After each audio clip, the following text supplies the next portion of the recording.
They called her broken, wolfless, worthless. And when Alpha Rhett Valen rejected Kaela Dorn under a blood-red moon, the entire Silvercrest pack watched her fall. No shift, no howl, just silence. They branded her with exile and left her to freeze in the wilderness like trash they'd finally thrown out. But here's the thing about the discarded. Sometimes they come back sharper than anyone expected. This is the story of a girl who survived her own execution, who discovered she wasn't empty at all, just sealed. And when that seal broke, the world learned what real power looked like. Stay until the end. You won't believe where this goes. Drop a comment with your city. Let's see who's watching. And hit that like button because this ride's about to get brutal. The first thing Kaela noticed was the silence. Not the comfortable kind. Not the peaceful evening hush that usually settled over Silvercrest territory when the sun dipped below the mountains. This was different. This was the silence of a crowd holding its breath, waiting for blood. She stood in the center of the ceremonial circle, bare feet against frozen stone, wearing the thin white dress they'd given her that morning. The fabric did nothing against the November cold that bit through to her bones. Around her, hundreds of pack members formed a ring of bodies and gleaming eyes, their wolves just beneath the surface, restless and hungry for whatever came next. Above them all, the moon hung fat and red in the sky like a wound that wouldn't close. "You feel that?" her wolf whispered inside her mind, except it wasn't whispering anymore. It was fading. Had been fading for weeks now, growing quieter with each passing day until Kaela could barely sense it at all. "I feel it," she thought back, but even that mental voice sounded thin, stretched too tight. At the far end of the circle, Rhett Valen stood with his arms crossed over his chest, flanked by his beta and gamma. He looked every inch the alpha he'd been raised to be. 6'3" of raw muscle and authority, dark hair pulled back from a face that could have been carved from granite, the kind of handsome that knew it, that weaponized it. 3 months ago, the mate bond had snapped into place between them during the Harvest Moon gathering. Kaela had felt it like lightning through her chest, that undeniable pull, that cosmic click of recognition that said, "This one, this is yours, this is everything." She'd looked across the bonfire and found his eyes already on her, gold and burning, and for one perfect moment she'd thought maybe her life was about to make sense. She'd been wrong. "Let's get this over with," Rhett said now, his voice carrying easily over the assembled pack. He didn't look at her, hadn't looked at her, really looked at her, since the bond formed. "I've got actual responsibilities to attend to." Elder Mara stepped forward, ancient and bent, her face a roadmap of wrinkles that tracked 100 years of pack history. She carried a wooden staff topped with a wolf's skull, bleached white with age. When she struck it against the stone 3 times, the sound cracked through the air like bones breaking. "We are gathered under the blood moon," Mara intoned, "to witness the sacred bond between alpha and mate." Rhett Valen stepped forward.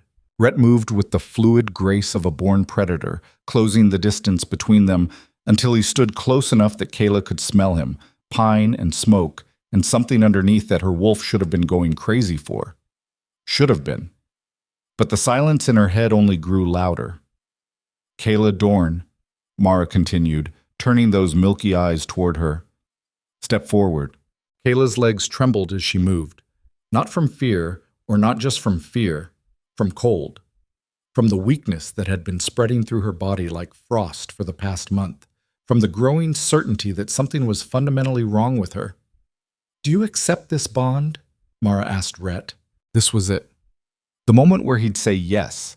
Where they'd complete the mating ritual, where Kaela would finally have a place in this pack that had never quite known what to do with her. She'd been orphaned at 6, raised communally, always on the edges. But mates were sacred. Mates were... "No," Rhett said. The word dropped into the silence like a stone into still water. Kayla's breath caught. "What?" "No," he repeated, louder now, playing to the crowd. "I don't accept this bond. I reject it. I reject you." The formal words of rejection. The ones that would sever the mate bond permanently, irrevocably. Kaela felt them slam into her chest like physical blows, felt something inside her start to crack. "Rhett!" She reached for him without thinking. He stepped back, lip curling. "Don't touch me." "But the bond is a mistake," he finished. "Look at you, Kaela. Really look. You're weak. You can barely hold your shift anymore. Half the pack's been whispering about it for weeks." He raised his voice, making sure everyone heard. My mate is supposed to be strong, supposed to be able to stand beside an alpha, to produce strong pups, to help lead. What can you do? I can learn, Kaela said, and hated how small her voice sounded. Whatever you need, I can... You can't even shift! The accusation rang out like a gunshot. Murmurs rippled through the crowd, confirmation of rumors they'd all been too polite to say out loud. Until now. Kayla's hands clenched into fists at her sides. That's not true. I can shift. It's been difficult lately, but... Prove it, Rhett said flatly. What? Right now, shift. Show everyone here that you're not the wolfless fraud we all suspect you are. He smiled, and it was the cruelest thing she'd ever seen. Go on, I'll wait. Kaela closed her eyes and reached for her wolf. Reached for that presence that should have been right there, should have been as natural as breathing. For years it had been her constant companion, the voice in her head, the other half of her soul. Now there was only emptiness. She reached deeper, desperate, clawing through the void inside her mind. Please, she thought. Please, I need you. Just this once. Please shift, please. Nothing. The silence in her head was absolute. When she opened her eyes, Rhett was watching her with something that looked almost like pity. Almost. But there was satisfaction there too, cold and sharp. That's what I thought, he said. Rhett, please. The words tasted like ash in her mouth. The bond is sacred. You can't just... Can't I? He turned to Elder Mara. The law is clear. An alpha cannot be bound to a mate who cannot shift. It weakens the bloodline, weakens the pack. Mara's expression was unreadable. The law exists for a reason. Then invoke it. Rhett, wait. Kayla's voice cracked. Give me time.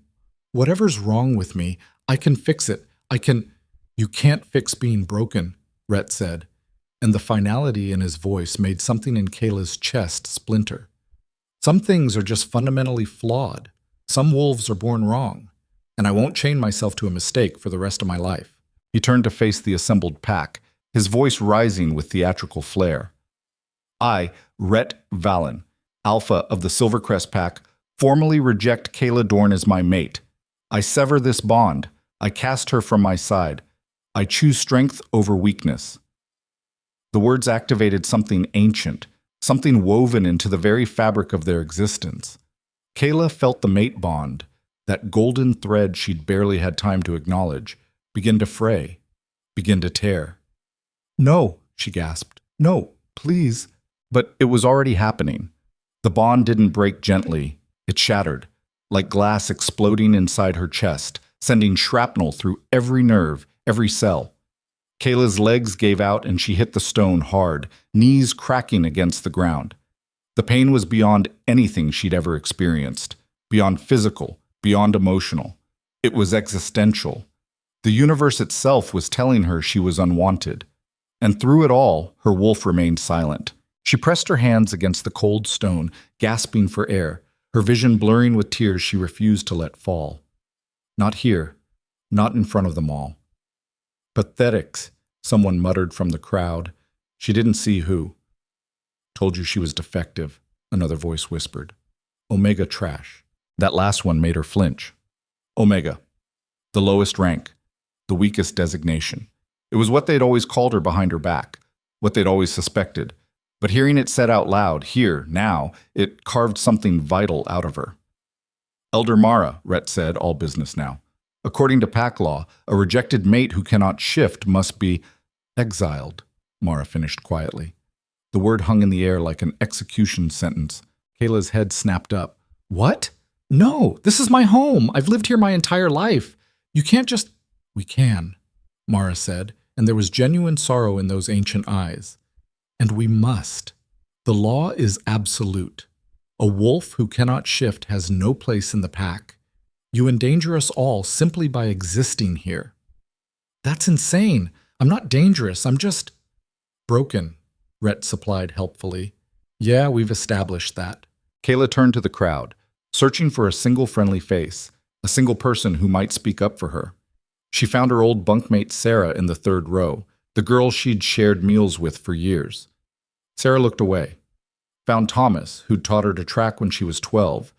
He studied his boots like they were the most fascinating thing in the world. No one would meet her eyes. "Please," Kaela said, addressing them all. "Please, somebody, you've known me my whole life. You know I'm not a threat. We know you're weak," Rhett interrupted. "And weakness is a cancer. It spreads. It infects." He took a step toward her, and she saw the calculation in his eyes. He was performing for the pack now, cementing his authority. "Every moment you stay here, you make us all weaker by association. You make me weaker." "Then help me get stronger," Kaela pleaded.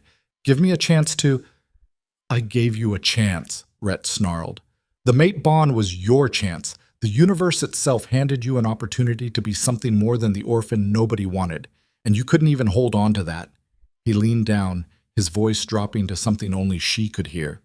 "You think I wanted this? You think I wanted to be mated to the weakest wolf in the territory? I've been counting the days until I could legally do this." The casual cruelty of it took her breath away. "You're a coward," she whispered. His eyes flashed gold, his wolf rising to the surface. "What did you say?" Kaela pushed herself to her feet. Her legs shook, but she stood. "I said you're a coward. You hide behind laws and traditions because you're terrified of looking weak. But rejecting your mate? Casting out someone who can't defend herself?" She met his eyes, held them. "That's the weakest thing I've ever seen." For a moment, just one moment, she thought she saw something flicker across his face. Shame, maybe. Doubt. Then it was gone, replaced by cold fury. "Brand her," he said to Mara. Kaela's blood went cold. "What?" "The exile brand," Mara said quietly. "It's tradition, to mark those who are cast out." No, you can't." But two enforcers were already moving toward her, big males she'd seen around the territory but never spoken to. They grabbed her arms, held her firm as she struggled. "Don't fight," one of them muttered. "You'll only make it worse." Mara retrieved a long iron rod from a brazier at the edge of the circle.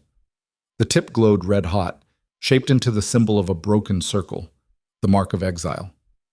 "Please," Kaela said one more time, but she didn't know who she was talking to anymore. The pack? The universe?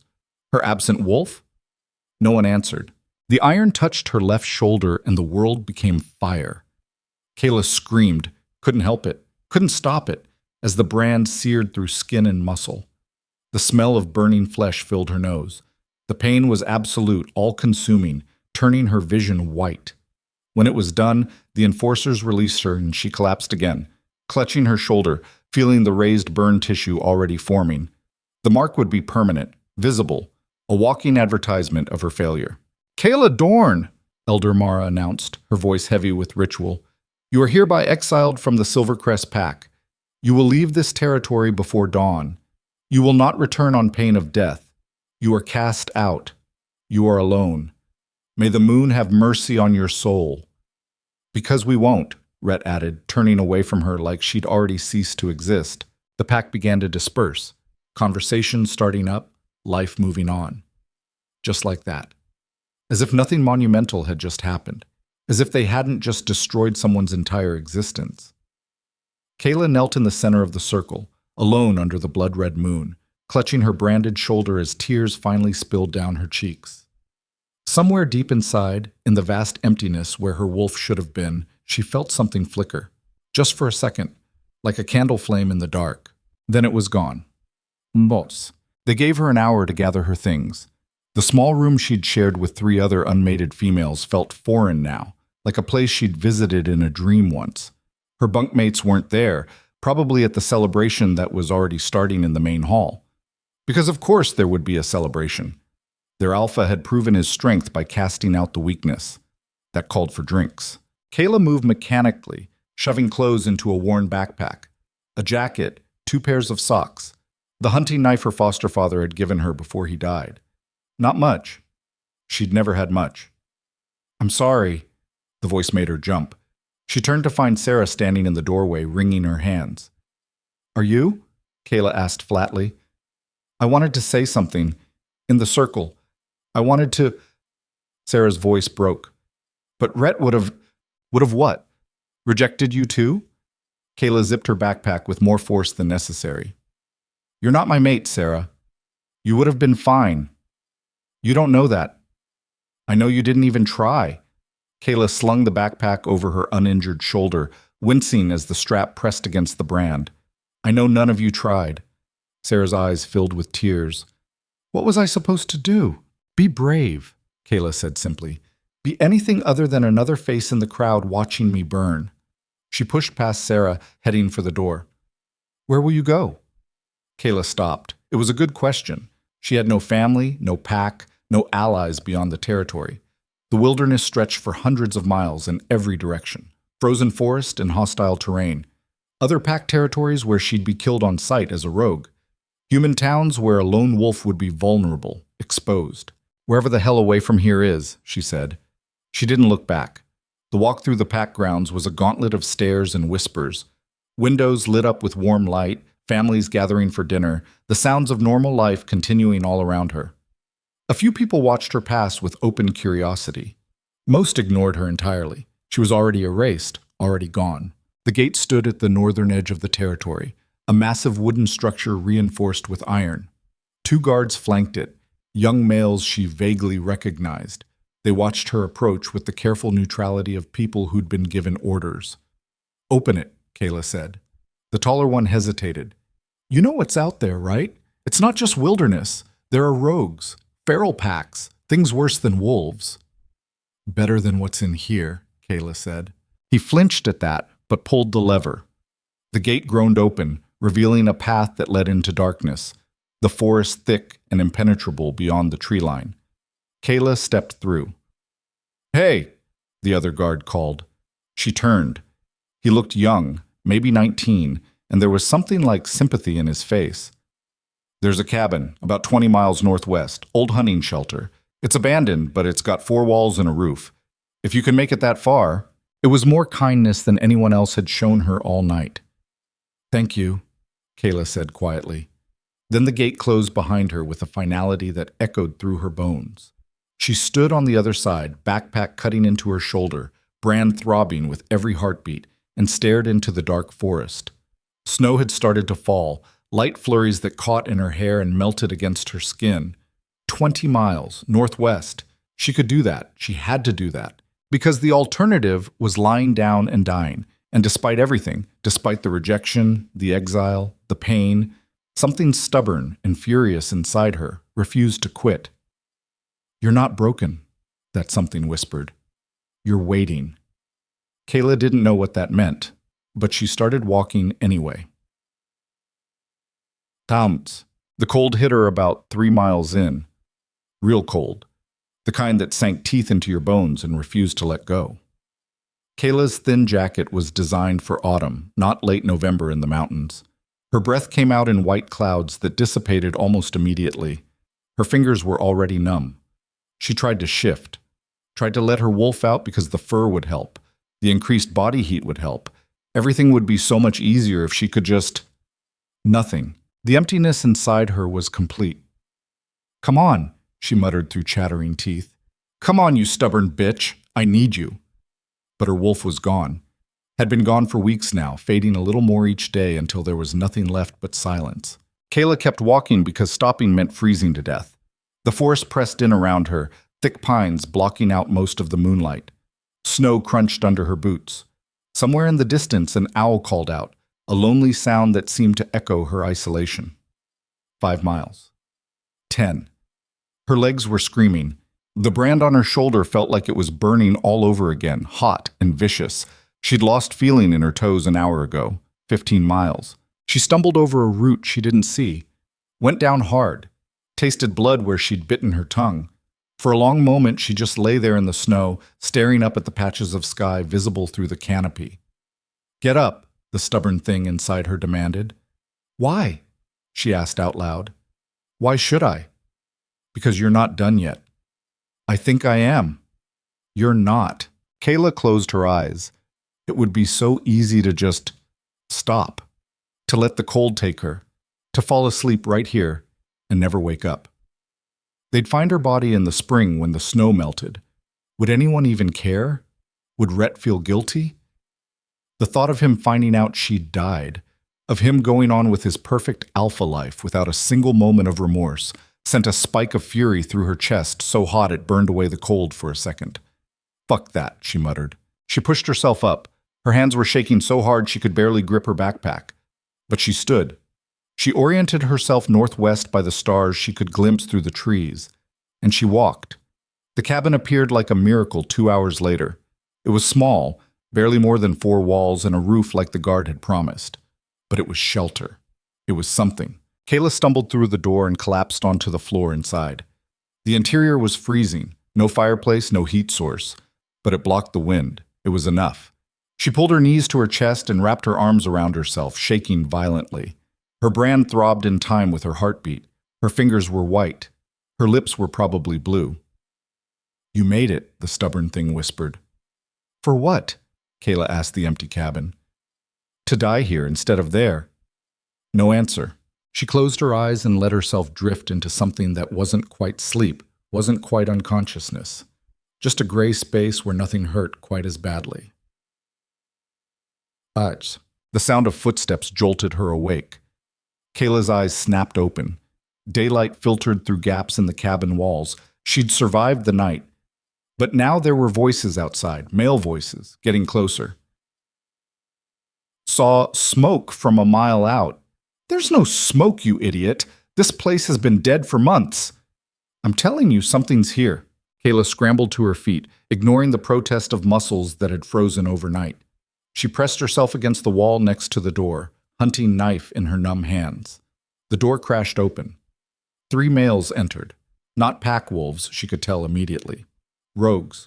The kind who'd been cast out or chosen to leave, who survived by violence and theft.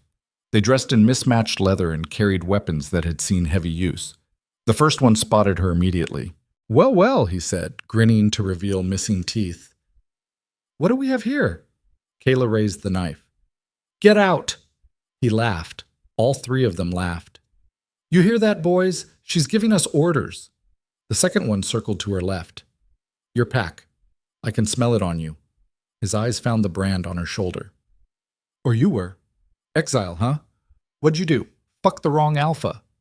"None of your business," Kaela said, trying to keep her voice steady. The third one, the biggest, with a scar bisecting his face, tilted his head. "She's got no wolf scent, like it's buried or something." "Buried or gone," the first one said. "Either way, she's alone, defenseless." He took a step toward her. "This can go easy or hard, sweetheart. Your choice." Kayla's grip tightened on the knife. Her heart hammered against her ribs. 3 against 1. Experienced fighters against someone who could barely feel her fingers. It wasn't a fight, it was a slaughter waiting to happen. But the stubborn thing inside her flared hot. "Hard then," she said. She moved, not well, not skillfully, but desperately, viciously. She drove the knife toward the first one's throat. He caught her wrist easily, twisted it until the blade fell from her numb fingers. "Stupid," he muttered and backhanded her across the face. Kayla's head snapped to the side, blood filling her mouth. She crashed into the wall, vision blurring. The second one grabbed her hair, yanked her head back. "Hold still, and we'll make it quick," he said. She spat blood in his face. He snarled and threw her to the ground. Kayla's shoulder, the branded one, hit first, and white-hot agony exploded through her. She screamed. "Grab her," the scarred one said. "We'll take her back to Utz." The cabin door exploded inward. Not opened. Exploded. Someone had kicked it with enough force to rip it clean off its hinges.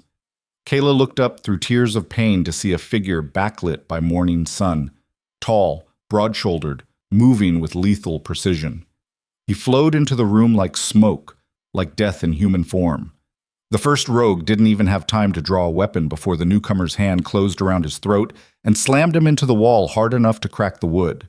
The second one shifted mid-lunge, bones cracking, fur sprouting. His wolf form was massive, gray and scarred, but the newcomer was faster. He sidestepped the attack, caught the wolf midair, and drove it into the ground with brutal efficiency. The scarred one pulled a knife, slashed at the newcomer's face.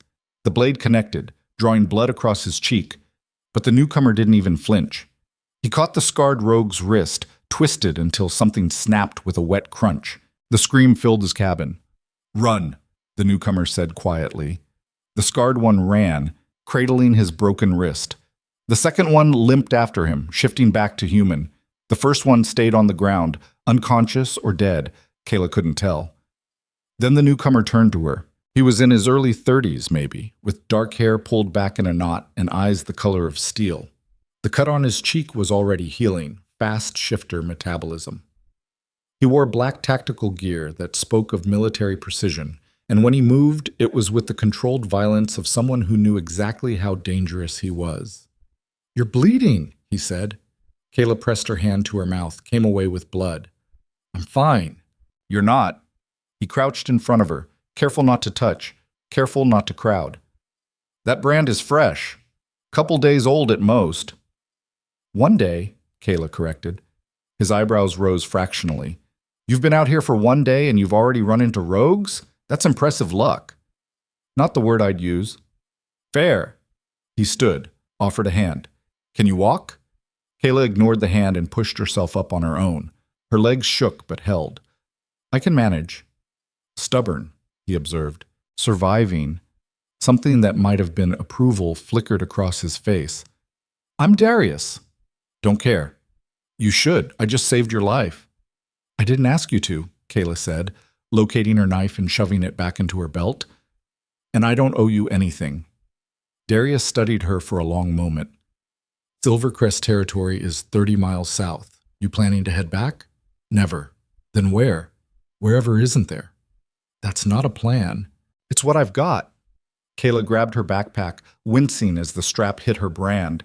She pushed past Darius toward the destroyed doorway. His hand shot out, not grabbing, just blocking.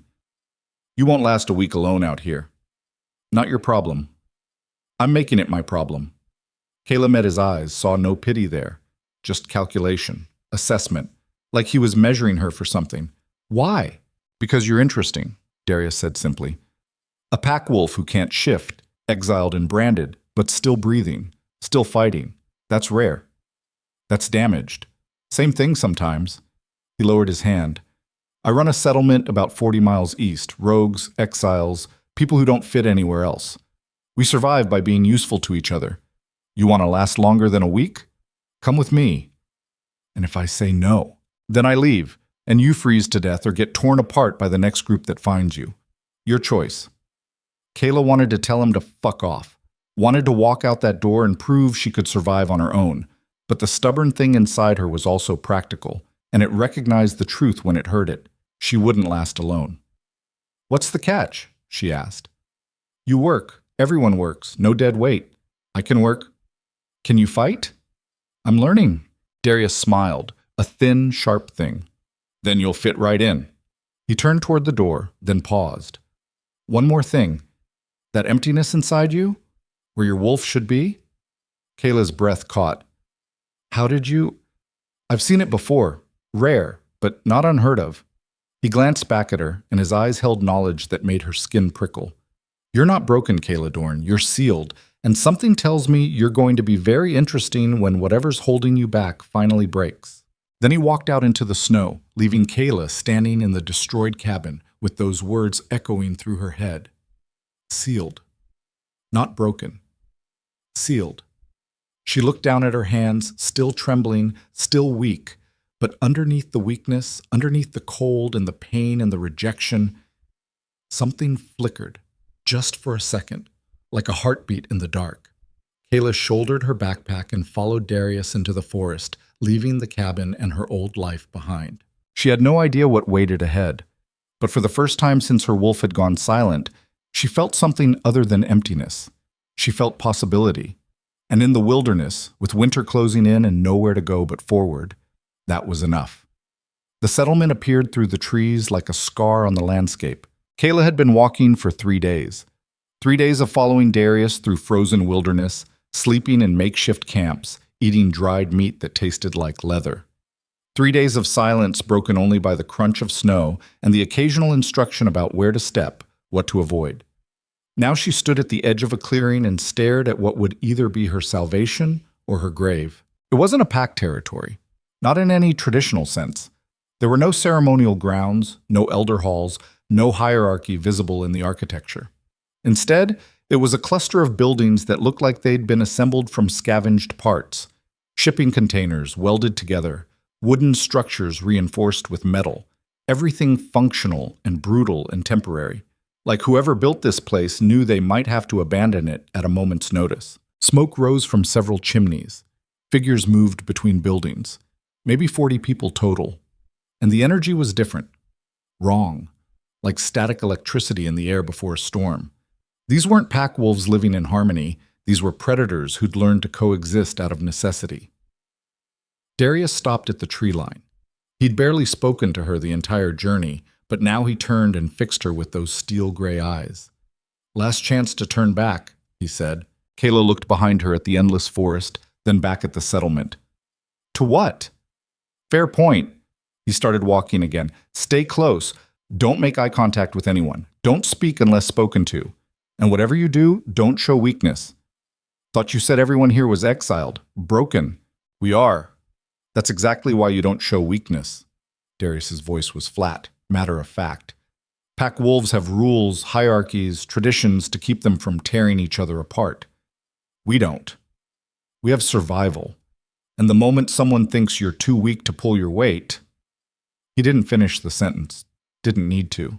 They entered the settlement proper and Kaela felt eyes land on her immediately. A woman sharpening knives near a forge looked up, assessed her in half a second, went back to her work. Two men hauling firewood stopped mid-conversation, their wolves rising to the surface just enough that their eyes flashed gold. A teenage girl with a scarred face watched from a second-story window, expression unreadable. No one approached. No one spoke. But Kaela could feel the weight of their attention like a physical thing pressing against her skin. Darius led her through the center of the settlement toward the largest structure, a 3-story building that looked like it had been a warehouse once. The doors were reinforced steel, the windows barred. Above the entrance, someone had painted a symbol in faded red, a broken chain. "Welcome to Ashridge," Darius said, pushing the door open. "Home for the discarded." The interior was warmer, but no less hostile. The ground floor had been converted into a common area, long tables, a kitchen setup, weapons racks along the walls. About a dozen people were scattered throughout, eating, talking in low voices, cleaning firearms. The conversations died the moment Kaela entered. A man stood from one of the tables. He was massive, easily 6'5", built like a wall, with a shaved head and tattoos covering every visible inch of skin. The tattoos were pack marks, she realized, dozens of them. Each one a different territory, different allegiance, all crossed out. "You brought home a stray," the man said to Darius. His voice was surprisingly soft, almost gentle, which somehow made him more terrifying. "I brought home potential," Darius corrected. "Kaela Dorn, meet Victor. He handles security." Victor circled her slowly, openly evaluating. "She's pack. Recent exile by the look of that brand." He leaned closer, inhaled. "And she's empty. No wolf." "Sealed," Darius said. The word landed like a stone in water. Ripples of reaction spread through the room, people straightening in their chairs, attention sharpening. Kaela didn't understand why that mattered so much, but clearly it did. "You sure?" Victor asked. "Positive." "Fuck!" Victor ran a hand over his head. "Last sealed wolf, we had tore through 3 people before we figured out what she was." "I'm not going to tear through anyone," Kaela said. Her voice came out harder than intended. Victor looked at her like she'd just confirmed his suspicions. "They always say that." "Victor," Darius said quietly. Not a command, not quite a warning, just acknowledgement. The big man backed off half a step. "Your call, boss. But if she breaks wrong, that's on you." "Noted." Darius gestured toward a staircase. "3rd floor, last door on the left. That's your room. You've got 2 hours to settle in, then I expect you in the training yard." "Training for what?" "For not dying." He turned away, conversation over. Kaela stood there for a moment, feeling the weight of hostile stares, the pressure of being somewhere she fundamentally didn't belong. Again. Always. Then she climbed the stairs because there was nothing else to do. The room was barely bigger than a closet, a cot against one wall, a small window that overlooked the yard, a wooden trunk at the foot of the bed. That was it. But it was hers. For now. Kaela dropped her backpack and sank onto the cot. Her brand throbbed in time with her heartbeat. Still healing, still angry. She pressed her fingers against it and winced. What the hell was she doing here? These weren't her people. This wasn't her pack. She was surrounded by killers and criminals and wolves who'd been cast out for reasons probably far worse than just being weak. And yet she was still breathing, still fighting. That stubborn thing inside her refused to quit, refused to lie down. People often talk about survival instinct like it's noble, like it's some kind of virtue. But here's what they don't tell you. Survival instinct is just the animal part of your brain screaming at you to keep existing even when existence hurts. Even when you have no good reason. Even when every logical part of you says it would be easier to just stop. That's not noble. That's just biology being a stubborn bastard. Kaela touched the brand again, traced the symbol of the broken circle. Her entire identity had been ripped away in a single night. Mate, pack, wolf, all gone. What was left? The flickering thing in the emptiness pulsed once, faint and distant. Whatever it wasn't done with her yet. Ew. The training yard was a rectangle of packed dirt surrounded by a chain-link fence. No cushions, no safety equipment, nothing but hard ground and harder eyes watching from the perimeter. Kaela arrived to find 30 people already assembled. Most were in their 20s and 30s, though she spotted a few teenagers and one woman who looked to be in her 50s. All of them had the same hungry, dangerous edge, like wolves who'd learned that mercy was a luxury they couldn't afford.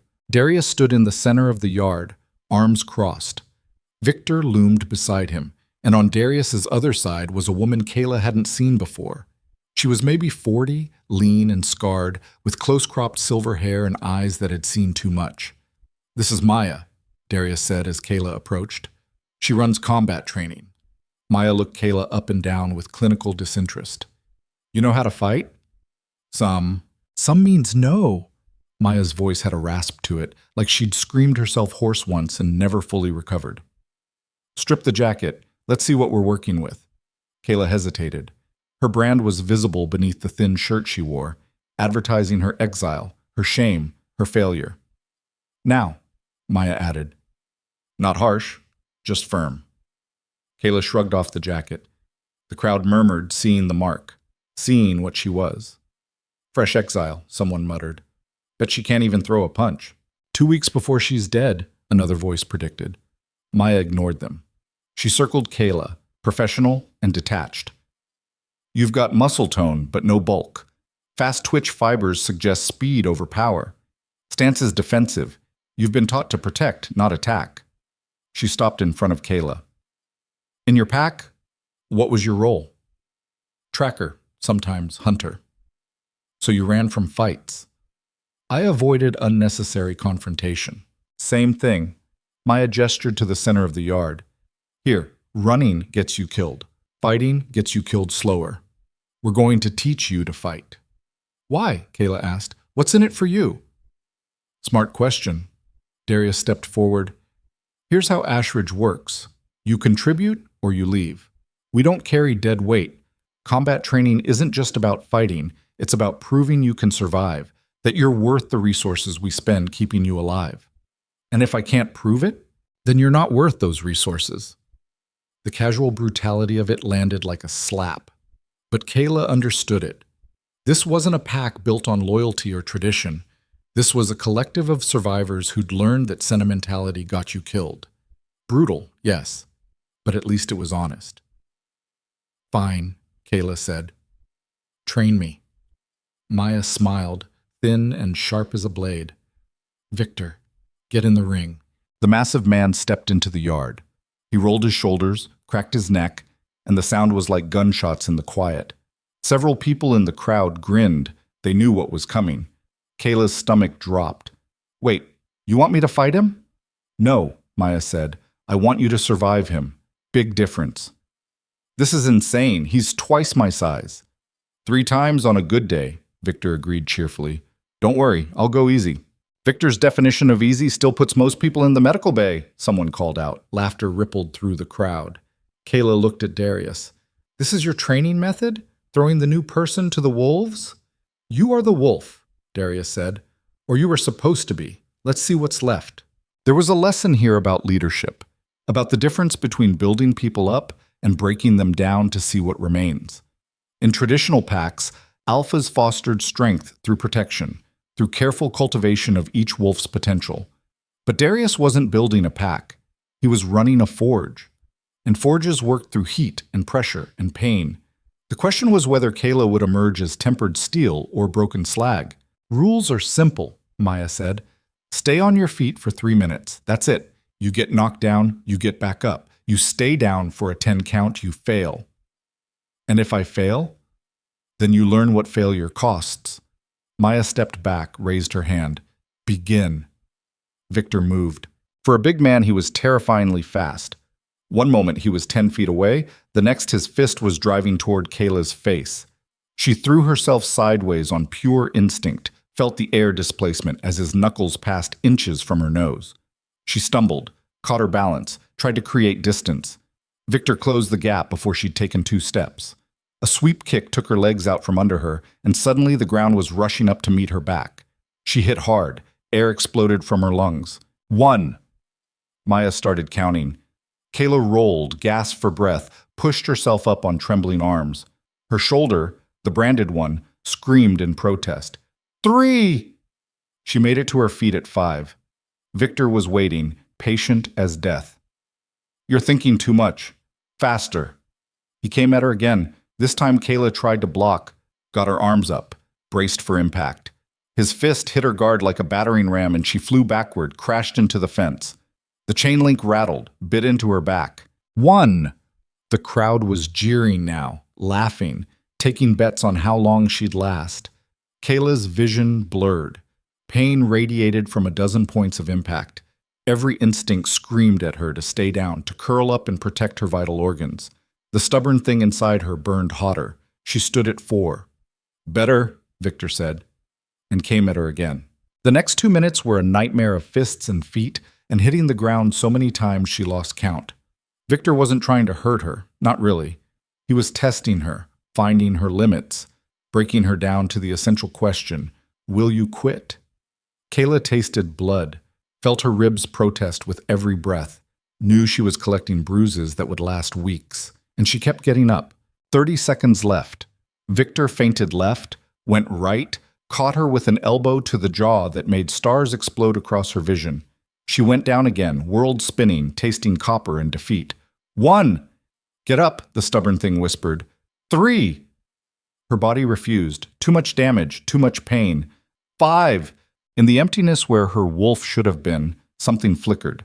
That same pulse she'd felt in the cabin, in the forest, in every quiet moment since her rejection. Not her wolf. Something else. Something waiting. 7! Kaela's fingers dug into the dirt. She thought about Rhett watching her fall, thought about the pack turning away, thought about dying alone in the snow. 9! She stood. The crowd went quiet. Victor's eyebrows rose a fraction. Stubborn. Surviving! Kaela gasped out. 5 seconds left. Victor didn't attack, just watched her sway on her feet, held together by will and spite and nothing else. Maya's voice cut through the silence. Time. Kaela stayed standing for exactly 2 more seconds. Then her legs gave out and she collapsed. Victor caught her before she hit the ground. He lowered her carefully, almost gently, and there was something like respect in his eyes. You'll do, he said quietly. Then louder, to the crowd. She's got spine. Who wants to bet against her now? No one took that bet. Kaela lay on the cold ground, staring up at the gray sky, trying to remember how to breathe. Every part of her hurt. But she'd done it. She'd survived. Darius appeared in her field of vision, looking down at her with that same calculating expression. Medical bay. Maya will show you. You train again tomorrow. Tomorrow? Kaela croaked. I can barely move. Then tomorrow will be harder. He walked away. Maya crouched beside her. Can you stand? Not sure. Try anyway. Kaela tried. Made it to her knees before her vision grayed out. Maya caught her arm, steadied her, helped her to her feet with surprising gentleness. You did good, Maya said quietly. Most people quit at the 3rd knockdown. I'm too stupid to quit. Or too stubborn. Same thing here. Maya guided her toward one of the smaller buildings. Word of advice? That thing inside you, that emptiness where your wolf should be, don't try to fill it, don't try to force it. Just acknowledge it's there and keep moving forward. Speaking from experience? Maya's expression went distant. We're all speaking from experience here. That's the price of admission. The medical bay was cleaner than Kaela expected. Sterile surfaces, organized supplies. A woman in her 30s methodically inventorying medication. She looked up as they entered, took one look at Kaela, and sighed. Victor? She asked.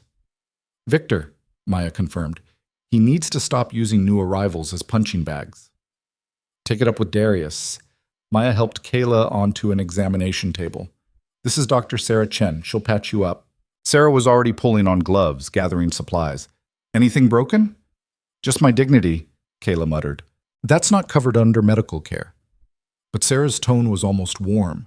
She began examining Kaela with professional efficiency, checking her ribs, her jaw, her shoulder where the brand was still healing. You're lucky. Bruised ribs, but nothing cracked.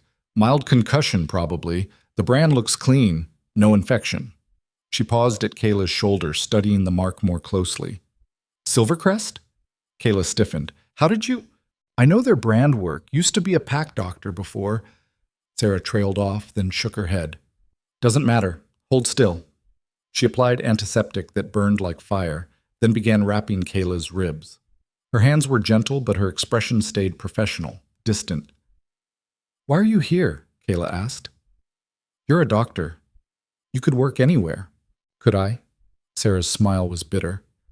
I treated a human once. Emergency situation. They would have died without intervention. Pack law says we don't expose ourselves to humans. Pack law says I should have let them bleed out. She pulled the bandage tight. I didn't. So here I am. You saved someone and got exiled for it?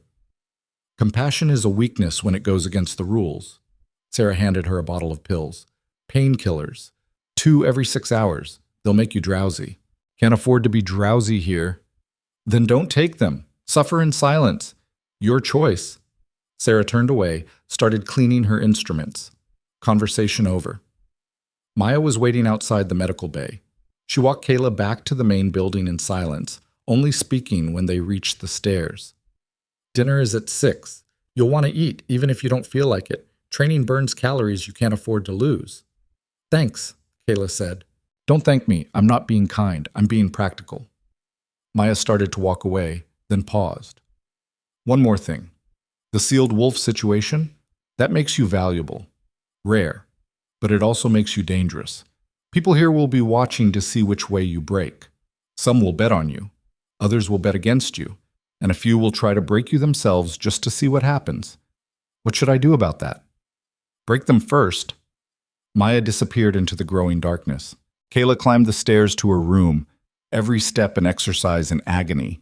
She made it to her cot and collapsed face first onto the thin mattress. 3 days ago, she'd been Pack. Had a place, a purpose, an identity. Now she was here, surrounded by killers and exiles, being beaten half to death as a test of character, with no idea what came next. And yet, the stubborn thing inside her burned steady. She closed her eyes and let the darkness take her. Cuts. The scream woke her at midnight. Kaela jolted upright, pain flaring through her ribs. Another scream cut through the night, raw, terrified, coming from somewhere below. She stumbled to the window, looked down into the yard. A circle of figures surrounded someone on the ground. Torchlight flickered, casting grotesque shadows. Kaela recognized the person screaming. A young man, maybe 19, who'd been at the edge of the training yard earlier. He was on his knees, hands pressed to his head, mouth open in agony. And he was shifting, but not properly. His bones were cracking wrong, reforming and breaking again. Fur sprouted in patches, then fell away. His wolf was trying to emerge, but something was stopping it, trapping him in the excruciating space between forms. Seal breaking, someone said from behind Kaela. She spun. A man stood in her doorway, lean, maybe 30, with longish dark hair and tired eyes. He leaned against the frame like he'd been there a while. What? Kaela asked. That's what it looks like when a sealed wolf's barrier cracks without proper control. The power tries to come through, but the seal hasn't fully dissolved, so he gestured toward the window. Messy. That's going to happen to me? Maybe. Depends on how strong your seal is, what's locked behind it, and how much control you have when it breaks. He pushed off the doorframe, extended a hand. I'm Finn. I'm the one who gets to explain things to new arrivals. Lucky me. Kaela ignored the hand. What's happening to him? He'll either break through or burn out. If he breaks through, he'll be stronger than before. If he burns out, Finn shrugged. We'll bury him in the morning. The casual cruelty of it made Kaela's stomach turn. You're just going to watch? What else would we do? Interrupting a seal break is more dangerous than letting it run its course. Best case, we get hurt trying to help. Worst case, we trigger a full collapse and kill him faster. That's insane. That's reality. Finn moved to stand beside her at the window. Below, the young man's screaming had died to whimpers. His body was still shifting, still breaking, stuck in that horrible in-between. You want to survive here? Lesson 1. Some battles aren't yours to fight. Some people can't be saved, and trying to save them will just get you killed too. Another lesson in the brutal arithmetic of survival. In traditional packs, the strong protected the weak because pack was family, pack was everything. But here there was no pack, just a collection of broken pieces trying not to cut each other while they figured out how to exist in the spaces between territories. Is that strength or just another kind of weakness? Refusing to help because you're too scared of getting hurt yourself? Or is it wisdom, knowing the difference between compassion and suicide? Kaela didn't have an answer. The young man on the ground went still. For a moment, nothing happened. Then his body convulsed one final time and he shifted, fully, completely. A massive silver wolf stood where the man had been, easily twice the size of a normal shifter. The crowd erupted in cheers. He made it through, Finn said. Lucky bastard. What was he before? Before the seal broke? Omega, smallest guy here, couldn't win a fight to save his life. Finn smiled. Now? He's probably the third strongest wolf in the settlement. That's what a seal breaking can do. It rewrites you from the ground up. Kaela's hand drifted to her chest, to the emptiness inside. How do you know when it's going to break? You don't. That's the fun part. Finn turned away from the window. Get some sleep. Tomorrow's worse than today. That's the only guarantee around here. He left before Kaela could ask anything else. She stood at the window, watching the crowd disperse, watching the newly transformed wolf test his strength. And she wondered what was sealed inside her. What would emerge when her barrier finally cracked? Power like the young man, or something else entirely? The flickering thing in the emptiness pulsed once, steady as a heartbeat, waiting. The days blurred together after that. Wake up, train, bleed, sleep, repeat. Maya ran combat drills that left Kaela bruised and exhausted. Victor taught her to fight dirty, eyes, throat, groin, anything to survive. A woman named Reese showed her how to move silently, how to track by scent even without her wolf. Another exile named Marcus demonstrated knife work that was more butchery than artistry. Everyone taught her the same core lesson: hesitation kills you here. Kaela learned. She learned to throw a proper punch, to take a hit without falling, to read body language for the split-second telegraph that preceded violence. She learned which people to avoid in the common areas, which conversations to walk away from, which fights weren't worth entering. She learned that Ashridge wasn't a sanctuary. It was a pressure cooker where the weak were either forged into something harder or crushed entirely. And she learned that the emptiness inside her was growing, not shrinking, growing, like whatever was sealed was expanding, pressing against the barrier, testing it. Some mornings she woke with her hands glowing faint silver before the light faded. Some nights she moved too fast, her body responding to threats before her brain registered them. The seal was weakening. 2 weeks in, Darius summoned her to his office. It was on the second floor of the main building, a room that had probably been a manager's office back when this was a functional warehouse. Now it was sparse. A desk, 2 chairs, maps tacked to the walls showing territories and trade routes. Darius sat behind the desk, reading a report. He didn't look up as Kaela entered. "Close the door," he said. She did. "Sit." She sat. Darius finished reading, set the report aside, finally met her eyes. "Victor says you're progressing faster than expected. Maya agrees. You're not winning fights yet, but you're surviving them. That's progress. Is there a compliment in there somewhere? No, just an observation. Darius leaned back in his chair. I'm sending you on your first run tomorrow. Kayla's pulse kicked up. What kind of run? Supply raid. There's a pack territory about 60 miles northeast, Ironwood. They've got a surplus of medical supplies and ammunition. We need both. You want me to help you steal from a pack? I want you to prove you're worth the food you're eating. Darius's tone didn't change, but there was steel underneath. You've been here 2 weeks. You've consumed resources, taken up space, used medical supplies. Time to contribute. And if I refuse, then you leave, tonight. No supplies, no weapons, no second chances. The ultimatum was clean, simple. Contribute or get out. Kaela couldn't even argue with the logic. She had been consuming resources without giving anything back. Fine, she said. I'll go. Good. You leave at dawn. Victor leads. You follow his orders without question. You engage only if necessary. You do not take unnecessary risks. And if you get caught, Darius met her eyes. We don't come back for you. Clear? Crystal. One more thing. Darius pulled open a drawer, retrieved a knife in a leather sheath. He slid it across the desk. Your hunting knife is functional, but basic. This is better. Kaela picked it up. The blade was maybe 8 inches, single-edged, perfectly balanced, the kind of weapon that had seen use but was maintained with care. Why are you giving me this? She asked. Because I don't waste resources on people who are going to die stupidly. Darius stood, moved to the window. That seal inside you? It's getting weaker. I can smell it on you. The power's starting to leak through. When it breaks, you're going to be either very useful or very dangerous. I'm betting on useful. And if you're wrong, then Victor will put you down before you become a problem. He said it like he was commenting on the weather. Now get out. You've got 12 hours to prepare. Kaela stood, the knife heavy in her hand. Darius? He glanced back. Why do you care? About any of this, any of us?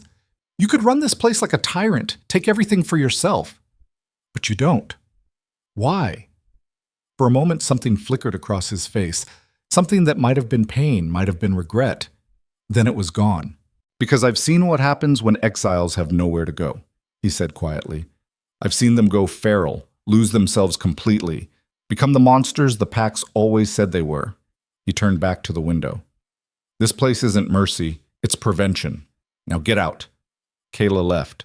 She spent the next few hours preparing, checked her gear, tested the new knife, went over the maps Finn provided, showing the route to Ironwood territory. She tried not to think about the fact that tomorrow she'd be stealing from a pack, possibly fighting pack wolves, becoming exactly the kind of rogue threat she'd been taught to fear. But what choice did she have? Survive or die? Contribute or leave? The math was simple, even if the morality wasn't. At dinner, she sat alone at one of the long tables. The common room was full, maybe 50 people total, eating and talking in the wary way of predators sharing space. A few nodded at her, most ignored her. She was still an outsider, still on trial. Mind if I sit? Kaela looked up. The young man from the seal breaking stood there holding a tray, the one who'd transformed into the massive silver wolf. Up close, he looked different. Bigger, more solid, like his skeleton had been reinforced. Free country, Kaela said. He sat. I'm Jesse. I wanted to thank you. For what? For watching. That night when my seal broke. Jesse's voice was quiet, almost embarrassed. Most people just bet on whether I'd make it. But Finn said you looked worried, like you actually gave a shit. I didn't do anything. You cared. That's something. He pushed food around his plate. I know what it's like, being sealed, feeling like you're empty, like there's something wrong with you that you can't fix. And then everyone around you treats you like you're broken. How long were you sealed? 3 years. Ever since my pack exiled me for being too weak. Jesse's jaw tightened. Guess I'm not weak anymore. What changed? I stopped fighting it. Stopped trying to force my wolf to come back. And one day the seal just cracked. He looked at her. It'll happen for you too. When you're ready. What if I'm never ready? Then you'll spend the rest of your life half empty. Your choice." He finished eating and left. Kaela sat alone again, turning his words over in her mind. Stop fighting it. But she didn't even know what she was fighting. The seal was invisible, intangible. How do you stop fighting something you can't see? At midnight, Kaela gave up on sleep and went to the training yard. The space was empty, lit only by a half moon. She stood in the center, closed her eyes, and reached for the emptiness inside. Not trying to force anything, not trying to make her wolf appear, just acknowledging the void. And in that void, something stirred. Not her wolf. She knew that instinctively. This was different, older, stronger, like a presence that had been sleeping and was finally starting to wake. Silver light flickered across her hands. Kaela's eyes snapped open. The light was there. Faint, barely visible, but real. She stared at her palms, watching the energy dance across her skin like St. Elmo's fire. Then it faded. But it had been there. Proof that whatever was sealed inside her, it was real, it was powerful, and it was waking up. Enjoying the show. Kaela spun. Darius stood at the edge of the yard, arms crossed, watching her with that calculating expression. "How long have you been there?" she asked. "Long enough." He walked toward her. "The seal is breaking, faster than I expected." "Is that bad?" "Depends on what comes out." Darius stopped a few feet away. "I've seen 3 sealed wolves in my life. The first became the strongest alpha in the Northern Territories. The second went insane from the power and had to be put down. The third," he paused, "the third walked into the wilderness one day and never came back." "Great odds. The best you've got." His expression softened fractionally. "Tomorrow's raid will be dangerous, but it might also trigger something. Combat has a way of forcing seals to break. Be ready for that." "How do I get ready for something I don't understand?" "You don't. You just survive whatever comes and figure it out afterward." Darius turned to leave, then paused. "Kaela, whatever emerges when that seal breaks, make sure you control it, because if it controls you, I will put you down myself. That's not a threat. That's a promise." He left her standing in the moonlight, silver energy flickering faintly across her skin. Tomorrow she'd raid a pack territory. Tomorrow the seal might break. Tomorrow, everything could change. Kaela looked down at her hands, watched the light fade completely, and wondered if she'd still be herself when the sun rose again. The emptiness pulsed once, waiting, growing, getting ready to show her exactly what had been hidden inside her all along. End of part 2. Dawn came cold and merciless. Kaela stood at the settlement gates with Victor and 4 others, a raid team assembled from the settlement's most experienced fighters. They carried weapons that looked military-grade, wore dark tactical gear, moved with the synchronized efficiency of people who'd done this before. Victor checked his rifle one last time, then looked at the team. "Rules are simple. We go in quiet, grab what we need, and get out before anyone notices. No heroes, no unnecessary risks. And if someone gets caught," he met each person's eyes. They knew what they signed up for. "Comforting," Kaela muttered. Victor smiled. "Welcome to the life, rookie. Try not to die on your first run." The gates opened, and Kaela Dorn walked into the forest, heading toward Ironwood territory, with a breaking seal and no idea that in 6 hours, everything she thought she knew about herself would shatter completely. The emptiness inside her pulsed, once, twice, like a heartbeat counting down to something inevitable, something that couldn't be stopped, something that would change everything. The forest was a cathedral of silence. Kaela moved through it like a ghost, following Victor's hand signals, keeping low, keeping quiet. The raid team spread out in a loose formation, experienced enough to maintain spacing, coordinated enough to move as one organism through the dense undergrowth. 6 hours of hiking had brought them to the edge of Ironwood territory. Another mile and they'd hit the storage facility where the pack kept surplus supplies. In and out, Victor had said. Simple. Nothing was ever simple. Kaela's ribs still ached from training. The brand on her shoulder throbbed with every movement. But the emptiness inside her felt different today. Not hollow anymore. Full. Like something vast was pressing against the inside of her skin, waiting for an excuse to break free. The silver flicker had appeared twice during the hike, brief pulses of light across her palms that she'd had to hide from the others. The seal was degrading faster now. She could feel it cracking like ice over a frozen lake, spiderwebs of fractures spreading with each passing hour. Victor raised a fist. The team froze. Ahead, through the trees, Kaela could see the storage building.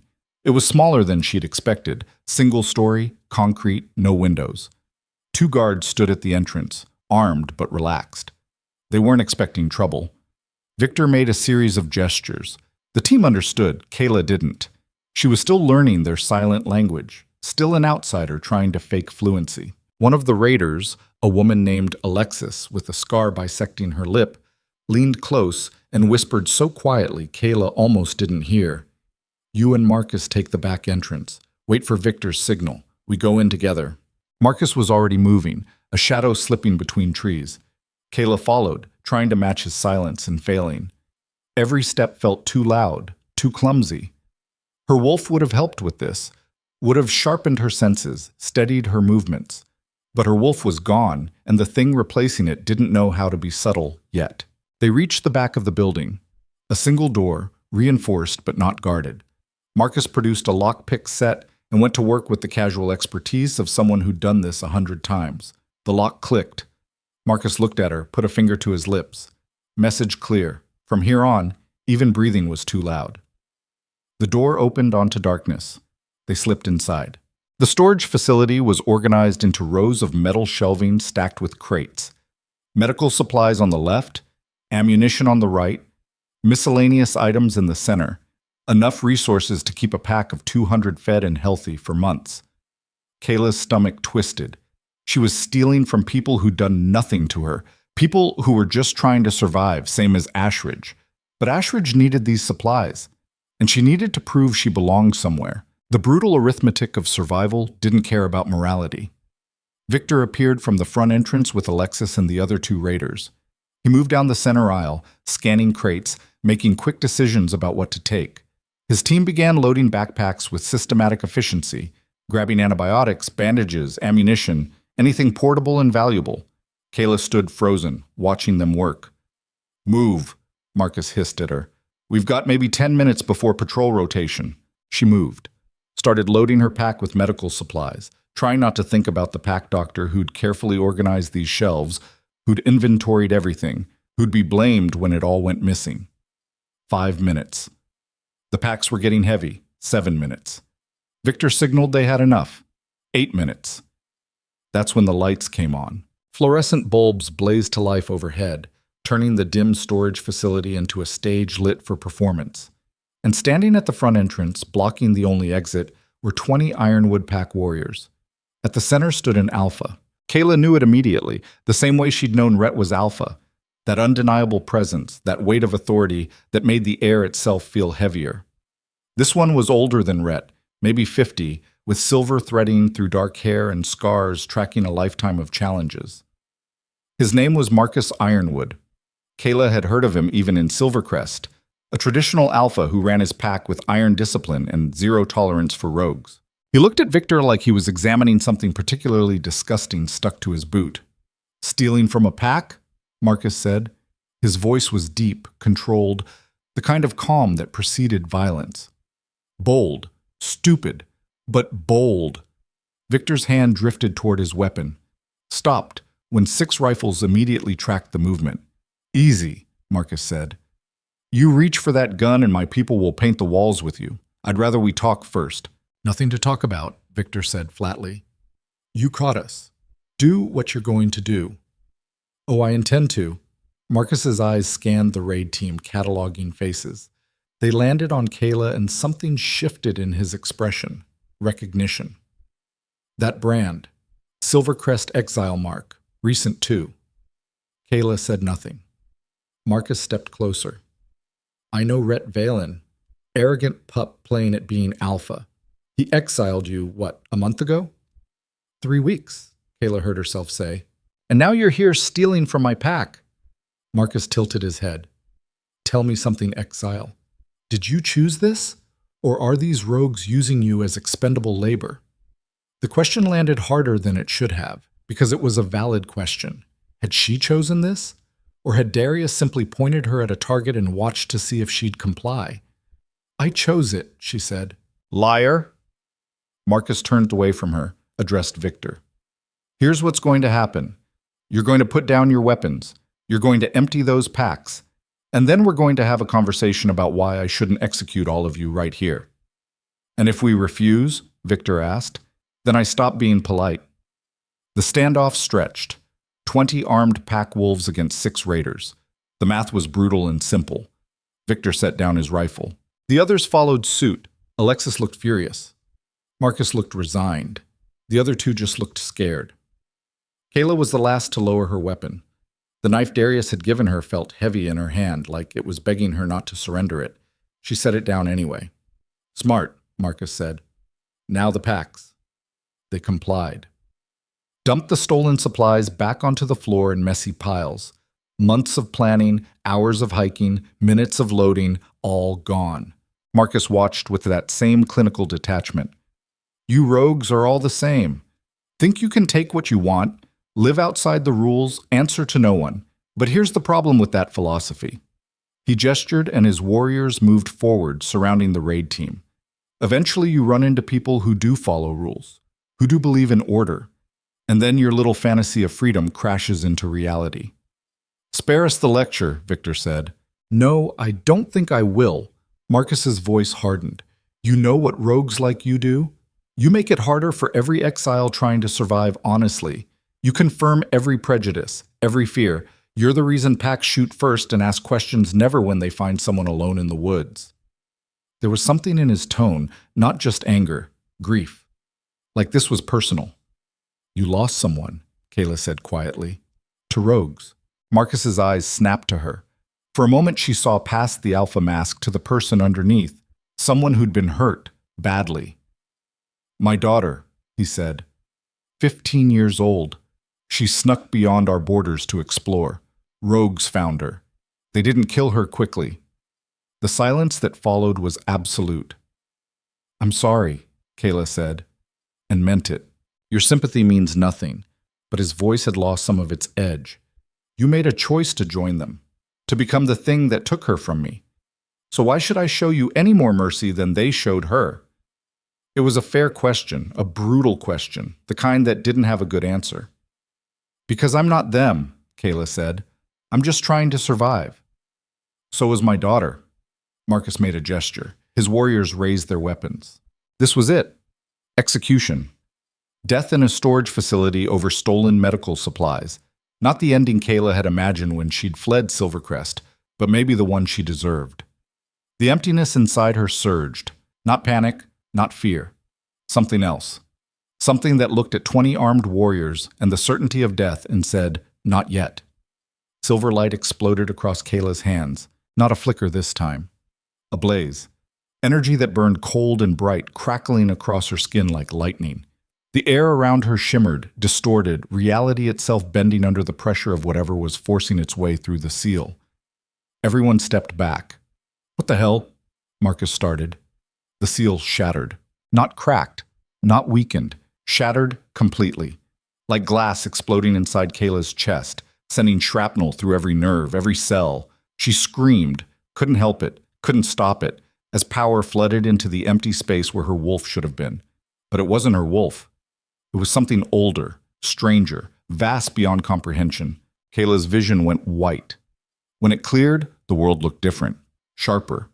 She could see the fear in Marcus's eyes, the tension in every warrior's trigger finger, the micro-expressions that telegraphed their next moves before they made them.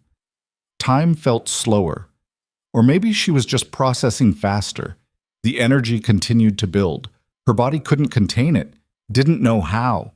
It leaked out in waves of silver light that made the fluorescent bulbs overhead explode in showers of sparks. "Shoot her!" Marcus shouted. The warriors opened fire. Kaela moved. Not consciously. Not with thought or planning. The power moved her, guided her, turned her into something faster than bullets. She flowed between gunfire like water, like smoke, like something that didn't have to obey normal physics anymore. Her hand touched the first warrior's rifle, and the metal froze solid, ice spreading from the point of contact. The warrior dropped it with a curse. She spun, her elbow connecting with another warrior's jaw. The impact sent him flying backward into a shelf hard enough to dent the metal. A third warrior shifted mid-attack, his wolf form massive and scarred. He lunged. Kaela caught him by the throat, her fingers wreathed in silver fire, and slammed him into the ground with force that cracked the concrete. 10 seconds, 3 warriors down. The rest hesitated. That's when Kaela felt it. The thing she'd been sealed from. Not a wolf, not human. Something in between and beyond both. A presence vast and ancient that had been sleeping inside her, waiting for this exact moment. She felt it uncurl like wings spreading, felt it rise. And then she lost herself completely. What happened next, Kaela only knew from the fragments she remembered later. Disjointed images, sensations, moments of clarity in a sea of silver fire. She remembered moving faster than thought, remembered warriors trying to fight her and failing, remembered Marcus shifting into his alpha form, a massive black wolf that should have terrified her, and meeting him head on. She remembered the power surging through her like a river breaking through a dam. Too much, too fast. Her body wasn't ready for this, didn't know how to handle it. She remembered Victor shouting her name, remembered the fear in his voice. She remembered the taste of blood, didn't know if it was hers or someone else's. And she remembered the moment she lost control entirely, when the power stopped being something she used and became something using her, a puppeteer moving a broken marionette. When Kaela's consciousness finally clawed its way back, she was on her knees in the center of the storage facility. Every inch of her body felt like it had been set on fire and then drowned. Her hands were still glowing, but the light was fading, flickering like a candle burning out. Around her was carnage, warriors on the ground, unconscious or worse. Shelves toppled, supplies scattered, scorch marks across the walls where the silver energy had touched them, the smell of ozone and blood thick in the air, and Victor standing 10 feet away, his rifle pointed at her chest. "Don't move," he said. His voice was steady, but his eyes were wide. Scared, Kaela looked down at her hands. The glow was almost gone now, just faint traces of silver beneath her skin. But she could still feel the power there, dormant again, waiting. "What did I do?" she asked. "What didn't you do?" Victor lowered the rifle slightly. "You tore through 20-pack warriors like they were nothing, fought Marcus Ironwood to a standstill, nearly brought the whole building down around us." "Did I kill anyone?" "No. You held back, barely." He gestured at the fallen warriors. "But another 30 seconds and you would have. I could see it in your eyes. You weren't there anymore. Something else was." Kaela's stomach turned. She'd lost control. Become exactly the thing Darius had warned about. The dangerous variable that needed to be put down before it killed everyone. "We need to leave," Alexis said from somewhere behind Victor, "before reinforcements arrive." "Agreed." Victor shouldered his rifle. "Can you walk?" Kaela pushed herself to her feet. Her legs shook but held. "Yeah." "Then move. We've got maybe 5 minutes." They grabbed what supplies they could salvage and ran, left Marcus and his warriors unconscious in the ruins of their storage facility, left the evidence of what Kaela had become scattered across broken concrete and scorched walls. The trip back to Ashridge was a blur of forced marches and paranoid silences. Every shadow looked like a pursuing pack. Every sound became potential threat. The raid team moved with the desperate speed of people who knew they'd crossed a line that couldn't be uncrossed. Kaela barely remembered the journey. The power had retreated back into the space where her wolf should have been, but she could still feel it there. Vast, patient, waiting for the next time she'd need it, or the next time it needed her. They reached Ashridge after dark. The gates opened to admit them and closed with a finality that should have felt like safety. It didn't. Darius was waiting in the yard. He took one look at the team, battered, carrying minimal supplies, moving like they'd seen something that broke them, and his expression went cold. "My office," he said. "Now." Victor and Kaela followed him up to the second floor. The rest of the team scattered, probably grateful to escape whatever conversation was coming. Darius closed the office door and turned to face them. His eyes found the fading silver glow still visible beneath Kaela's skin. "It broke," he said. "Not a question." "Completely," Victor confirmed. "Middle of the raid. 20-pack warriors surrounding us. The seal shattered and He trailed off, searching for words. I lost control, Kaela finished quietly. You lost control, Darius repeated. He moved to his desk, poured himself a drink from a bottle he kept in the bottom drawer. Didn't offer them any. Did you kill anyone? No. Small mercies. He downed the drink in one swallow. But you fought Marcus Ironwood, one of the most respected alphas in the Northern Territories. Tore through his warriors, destroyed his property, and now he knows exactly what you are. The implications settled over the room like ash. He'll tell other packs, Victor said. Spread the word that there's a sealed wolf at Ashridge. They'll come. Oh, they'll definitely come, but Darius poured another drink. The question is how many and how soon. So what do we do? Kaela asked. Darius looked at her for a long moment. There was something in his eyes she couldn't read. Calculation, yes, but also something else. Resignation, maybe. Or regret. We prepare, he said finally, and hope it's enough. But the way he said it made Kaela think he already knew it wouldn't be. The next 3 days were a masterclass in controlled paranoia. Darius put the settlement on high alert, doubled the guards, restricted movement in and out, started rationing supplies like they were preparing for a siege, because they were.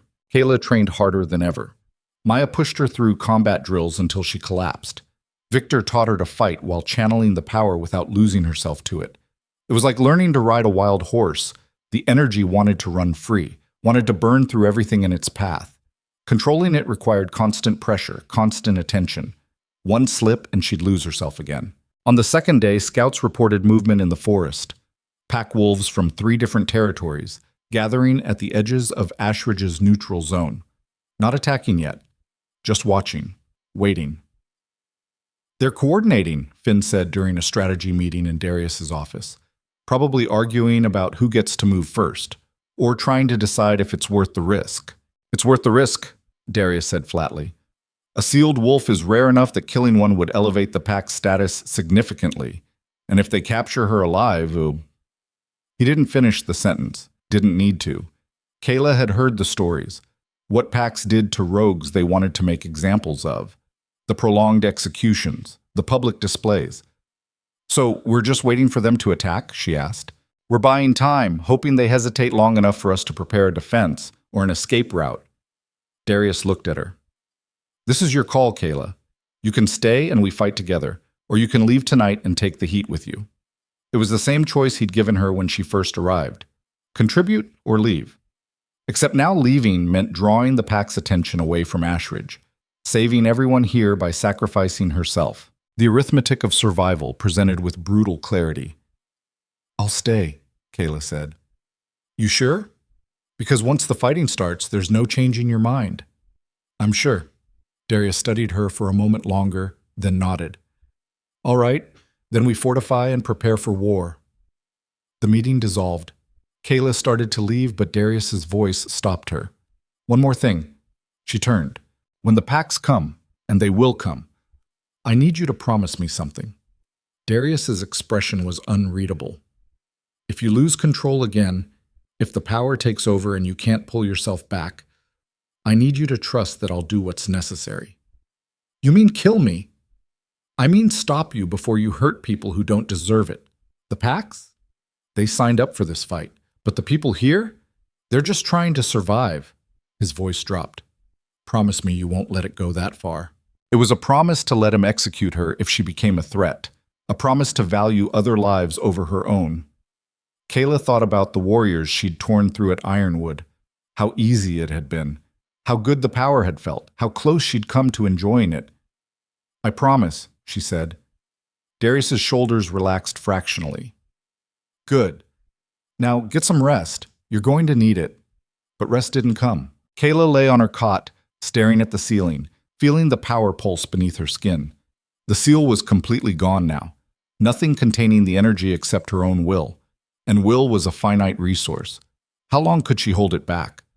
How long before the next fight pushed her too far and she lost herself completely? Here's what they don't tell you about power. It's not the having that destroys you. It's the fear of losing control. The constant vigilance required to keep something vast and terrible contained inside a body that was never meant to hold it. Every moment becomes a negotiation with something that doesn't speak your language, doesn't care about your morals, just wants to be free. And eventually, you get tired of negotiating. Eventually, you let go. The question was what would be left when that happened. On the third day, the packs attacked. Dawn was gray and cold when the alarms started screaming. Kaela jolted awake, grabbed her weapons, and ran for the yard. Around her, the settlement erupted into controlled chaos. Fighters taking positions, civilians moving to reinforced shelters, everyone operating on training and terror in equal measure. Darius stood at the center of it all, barking orders with the precision of someone who'd done this before. "North wall is breached," someone shouted. "West side holding but taking heavy fire. They've got at least 60 wolves, maybe more." Kaela made it to the wall and looked out over the settlement's perimeter. What she saw made her blood go cold. Wolves. Dozens of them. 3 packs working in coordination, moving with military precision. They'd surrounded Ashridge completely, cutting off escape routes, establishing kill zones. This wasn't a skirmish. This was an extermination. "Hold your positions," Darius's voice cut through the chaos. "Make them pay for every inch." The first wave hit the north wall with brutal force. Wolves poured over the barricades, claws and teeth flashing. Ashridge fighters met them head-on, and the yard became a slaughterhouse. Kaela fought in the thick of it. Let the power guide her movements, enhance her speed, turn her into something faster and stronger than she should have been. But she kept control. Barely. The energy wanted to surge, wanted to burn through everything. She held it back with gritted teeth and stubborn will. A massive gray wolf lunged at her throat. She sidestepped, drove her knife into its ribs, kicked it away. 2 more replaced it immediately. This was the reality of war stripped of glory and rhetoric. It was chaos and blood and the desperate mathematics of kill or be killed played out across mud and snow. No heroes, no villains, just predators trying to survive each other. Kaela lost track of time. Minutes or hours, she couldn't tell. Her world narrowed to the next threat, the next strike, the next moment of staying alive. Then she heard Victor scream. She spun, saw him pinned beneath 3 wolves, his rifle shattered, blood pouring from a gash in his side. Kaela moved without thinking. Let the power surge. Silver light erupted from her hands as she crashed into the wolves, tearing them off Victor with strength that shouldn't have been possible. "Fall back!" Darius's voice cut through the fighting. "Everyone inside the main building." The order rippled through the defenders. They began retreating in organized chaos, dragging wounded, covering each other, leaving a trail of bodies in their wake. Kaela helped Victor to his feet. He was pale, losing blood fast. "Can you walk?" "Can I breathe?" Victor coughed, spat blood. Probably the more relevant question. She half carried him toward the main building. Around them, the packs pressed closer, scenting victory. They made it inside. The doors slammed shut, reinforced bars dropping into place. But everyone knew it was temporary. A delay, not salvation.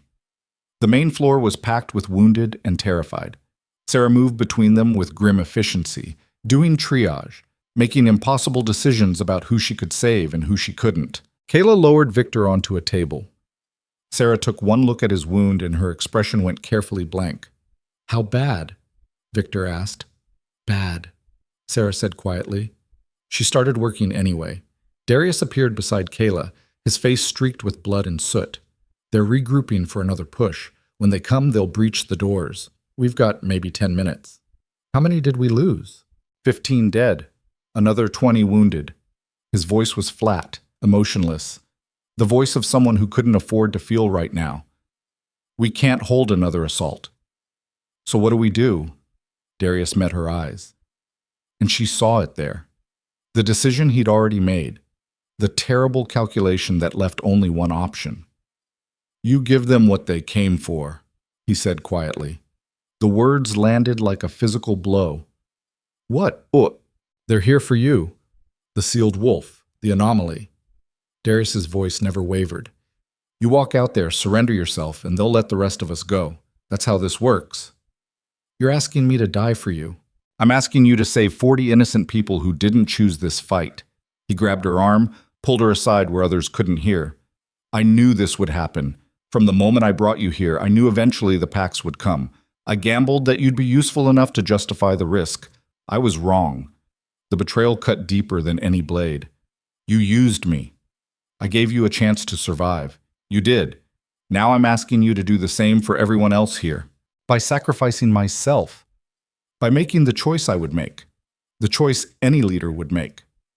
Darius's expression softened fractionally. I'm sorry, Kaela, I really am, but I won't let everyone here die for one person, even if that person is you. There it was, the brutal honesty she'd almost respected about him. No pretty lies, no false comfort, just the math of survival stripped down to its ugliest form. And the worst part? She couldn't even argue with the logic. 40 lives versus 1. The packs would take her and leave, or they'd keep fighting and kill everyone. Those were the only options. Kaela looked around the main floor, saw the wounded bleeding out, saw the terrified faces of people who'd given her a chance when no one else would, saw Victor on the table, Sarah frantically trying to save him. She thought about the stubborn thing inside her that had kept her alive through exile, through rejection, through everything. The thing that refused to quit, and she wondered if maybe surviving wasn't always the right answer. Maybe sometimes the right answer was choosing who else got to survive. If I do this, Kaela said slowly, you make sure Victor makes it, and Sarah, and anyone else who can be saved. No more triage, no more acceptable losses. You save everyone you can. I will. Promise me. Darius met her eyes. I promise. Kaela nodded once, stepped back. The power pulsed beneath her skin, sensing what was coming. It surged, angry, refusing. She pushed it back down with effort that made her hands shake. I need 5 minutes alone, she said. You've got 3. Darius walked away, already moving on to the next crisis. Kaela climbed the stairs to her room, the small space that had been hers for 3 weeks. Not long enough to call it home, but longer than anywhere else had felt like one. She sat on the cot and let herself feel it. The fear, the anger, the bitter irony of surviving exile only to walk willingly to execution. The power rioted inside her, screaming at her to fight, to burn, to take everyone down with her if she was going. No, she said out loud. Not like that. Because maybe the measure of who you are isn't how you survive. Maybe it's what you're willing to die for. 3 minutes passed too quickly. Kaela walked downstairs to find Darius waiting by the door. The fighting outside had stopped, a lull, while the packs prepared for the final assault. Last chance to change your mind, Darius said. Would you? No? Then don't ask me to. He opened the door. Cold air and the smell of blood rushed in. Kaela stepped out into the yard, walked toward the broken north wall where the packs had breached. Around her, wounded Ashridge fighters watched from windows, from cover, with expressions of guilt and gratitude and shame. She reached the wall, stopped, raised her hands in surrender. From the forest, wolves emerged, dozens of them. 3 alphas at the lead, she didn't know their names, didn't care. They looked at her with the same clinical interest Darius had shown when he'd first found her. A resource, a threat, a problem to be solved. Kaela Dorn, one of the alphas said. Middle-aged, scarred, speaking with the authority of someone used to being obeyed. The sealed wolf. You're going to come with us, quietly, and we'll let your rogue friends live. And if I refuse, then we kill everyone, starting with the wounded. The math was simple, brutal, honest. Kaela lowered her hands. I'll come. Relief rippled through the pack wolves. They'd gotten what they came for without more losses. A good day by their standards. 2 warriors moved forward with silver chains, not rope, not regular restraints. Silver, the metal that burned shifters, suppressed their abilities. They wrapped the chains around Kayla's wrists, around her throat. The metal seared into her skin and she gasped, feeling the power recoil, retreat, hide from the burning. Move, the alpha ordered. Kaela took one last look at Ashridge, saw Darius watching from the doorway, saw Victor being carried toward the medical bay, saw the faces of people she'd trained with, fought beside, lived among for 3 short weeks. She'd saved them, bought their survival with her surrender. The stubborn thing inside her burned quiet and steady. Not broken, not defeated, just waiting. Because the thing about power is that chains can suppress it, fear can contain it, silver can burn it, but nothing destroys it. And Kaela Dorn wasn't done yet. The packs led her into the forest, chains burning, power seething, heading toward whatever execution or imprisonment they had planned. Behind her, Ashridge's gates closed. Ahead, the unknown waited, and deep inside, beneath the pain and the fear and the betrayal, the seal that had broken was already beginning to reform, not to contain her, to protect everyone else from what she was about to become. Quote. End of part 3. The chains burned deeper with every step. Kaela stumbled, caught herself, kept walking because stopping meant being dragged, and she refused to give them that satisfaction. The 3 alphas led the procession. Behind Kaela, 20 pack warriors formed a guard so tight she could barely breathe. They were taking no chances, smart, because the power inside her, suppressed by silver but not gone, was screaming, not in pain, in rage. They'd walked maybe 2 miles when the lead alpha raised his hand. The procession stopped. "We make camp here," he said. "At dawn, we contact the council and let them decide what to do with her." The council. The governing body that oversaw pack law across the territories. If they got involved, Kaela would face a trial.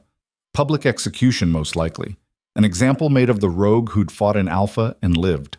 The warriors set up camp with military efficiency. Tied Kaela to a tree at the center, chains wrapped so tight she couldn't move. Posted guards in rotating shifts. Night fell. Kaela sat bound and burning, silver searing into her wrists and throat, and waited. The power pulsed once, twice. Building, growing, getting ready to show her exactly what it meant to be ascendant.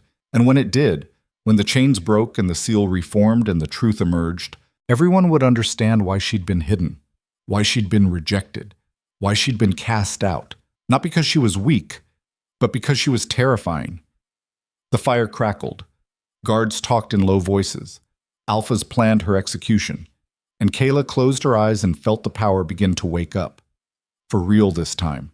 No more seals, no more control, just raw, ancient force that had been sleeping for 23 years, getting ready to burn the world down. The silver burned deeper as midnight approached. Kaela's wrists were raw underneath the chains, skin blistered and weeping. The metal collar around her throat made every breath feel like swallowing glass, but the pain was secondary now. Background noise to what was happening inside her. The power was changing, not retreating from the silver, adapting to it, learning. Every pulse sent tendrils of energy probing the chains, testing their strength, mapping their weaknesses. Like a predator studying prey before the kill. Kaela kept her eyes closed and her breathing steady. Let the guards think she was broken. Let them believe the silver had done its job. Around the campfire, the 3 alphas were arguing. The scarred one who'd led the attack, his name was Garrett, she'd learned, wanted to execute her immediately. Quick, clean. No trial, no council involvement. The second alpha, a woman named Ethla with steel gray hair, disagreed. Said the council needed to see what a sealed wolf could do. Make an example that would resonate across all territories. The third alpha was younger, maybe 35, and he hadn't spoken much. But when he did, the other 2 listened. His name was Brennan, and there was something in the way he watched Kaela that made her skin crawl. Not fear. Interest. Like she was a puzzle he wanted to solve by taking her apart piece by piece. The question, Brennan said now, his voice carrying across the camp, isn't what we do with her. It's what she actually is. She's a sealed wolf, Garrett said. Rare, but documented. We kill her, we prevent future problems. Do we? Brennan stood, moved closer to where Kaela was bound.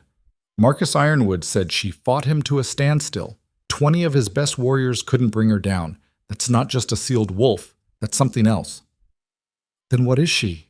Isla asked. Brennan crouched in front of Kaela.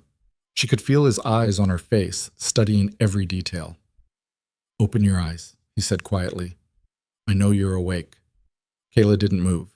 The chains are burning you. Your heartbeat's elevated, and your power. I can feel it from here, trying to break through the silver. His voice dropped to something almost gentle. Almost. You're not fooling anyone, so open your eyes and talk to me, or I start cutting off fingers until you do. Kaela opened her eyes. Brennan smiled. There she is. The girl who survived rejection, exile, and 3 weeks with Darius Crown's rogues. Still breathing, still fighting. He tilted his head. What are you? Tired, Kaela said. Her voice came out rougher than intended, scraped raw by the collar. Liar. You're many things, but tired isn't one of them. Brennan's eyes flicked to her hands where faint silver light was leaking through despite the chains. You're evolving. Right now. I can see it happening. He wasn't wrong. The power had been growing since the seal broke, changing her on a fundamental level. Her senses were sharper, her healing faster, her perception of time slightly off, like she was processing the world at a different speed than everyone else. I don't know what I am, Kaela said. And it was true. Then let me tell you what I think. Brennan stood, addressed the other alphas. I think she's ascendant. The word dropped into the night like a stone into still water. Ripples of reaction spread through the camp, guards straightening, conversations dying, attention sharpening. Garrett laughed, but it sounded forced. Ascendants are myths, stories elders tell to scare pups. Are they? Brennan gestured at Kaela. The legends say ascendants were the first shifters, before alphas and omegas, before pack hierarchy. They could shift without submitting to either form, wolf or human. They existed in between, commanded both. He paused. And they were sealed at birth because their power threatened the entire structure of pack society. If that were true, Isla said slowly, if she really is ascendant, then the council won't just want her dead. They'll want her erased, every record of her existence burned. Because if other sealed wolves realize what they might be, then the hierarchy collapses, Brennan finished. Alphas lose their absolute authority. The entire system we've built for thousands of years becomes obsolete. Silence fell over the camp. Here's the truth about power structures. They don't survive through strength alone. They survive through belief, through the collective agreement that this is how things are supposed to work. And the moment people stop believing, the moment they see an alternative, the structure crumbles. Ascendants weren't dangerous because they were strong. They were dangerous because they proved alphas weren't necessary. So what do we do? Garrett asked quietly. Brennan looked at Kaela for a long moment. We deliver her to the council. Let them make the decision. And we make damn sure she doesn't break free before then. The silver's already failing, one of the guards said. Look at her wrists. They all looked. The chains were still intact, but the skin underneath was healing. Blisters fading, burns closing over. The power was adapting to the silver, learning to coexist with it instead of being suppressed by it. Double the chains, Brennan ordered. Triple them. I don't care if we have to wrap her in enough silver to buy a house. She doesn't break free. Understood? The guards moved to comply. More chains, more silver, more burning. Kaela gritted her teeth as the metal wrapped around her arms, her legs, her chest.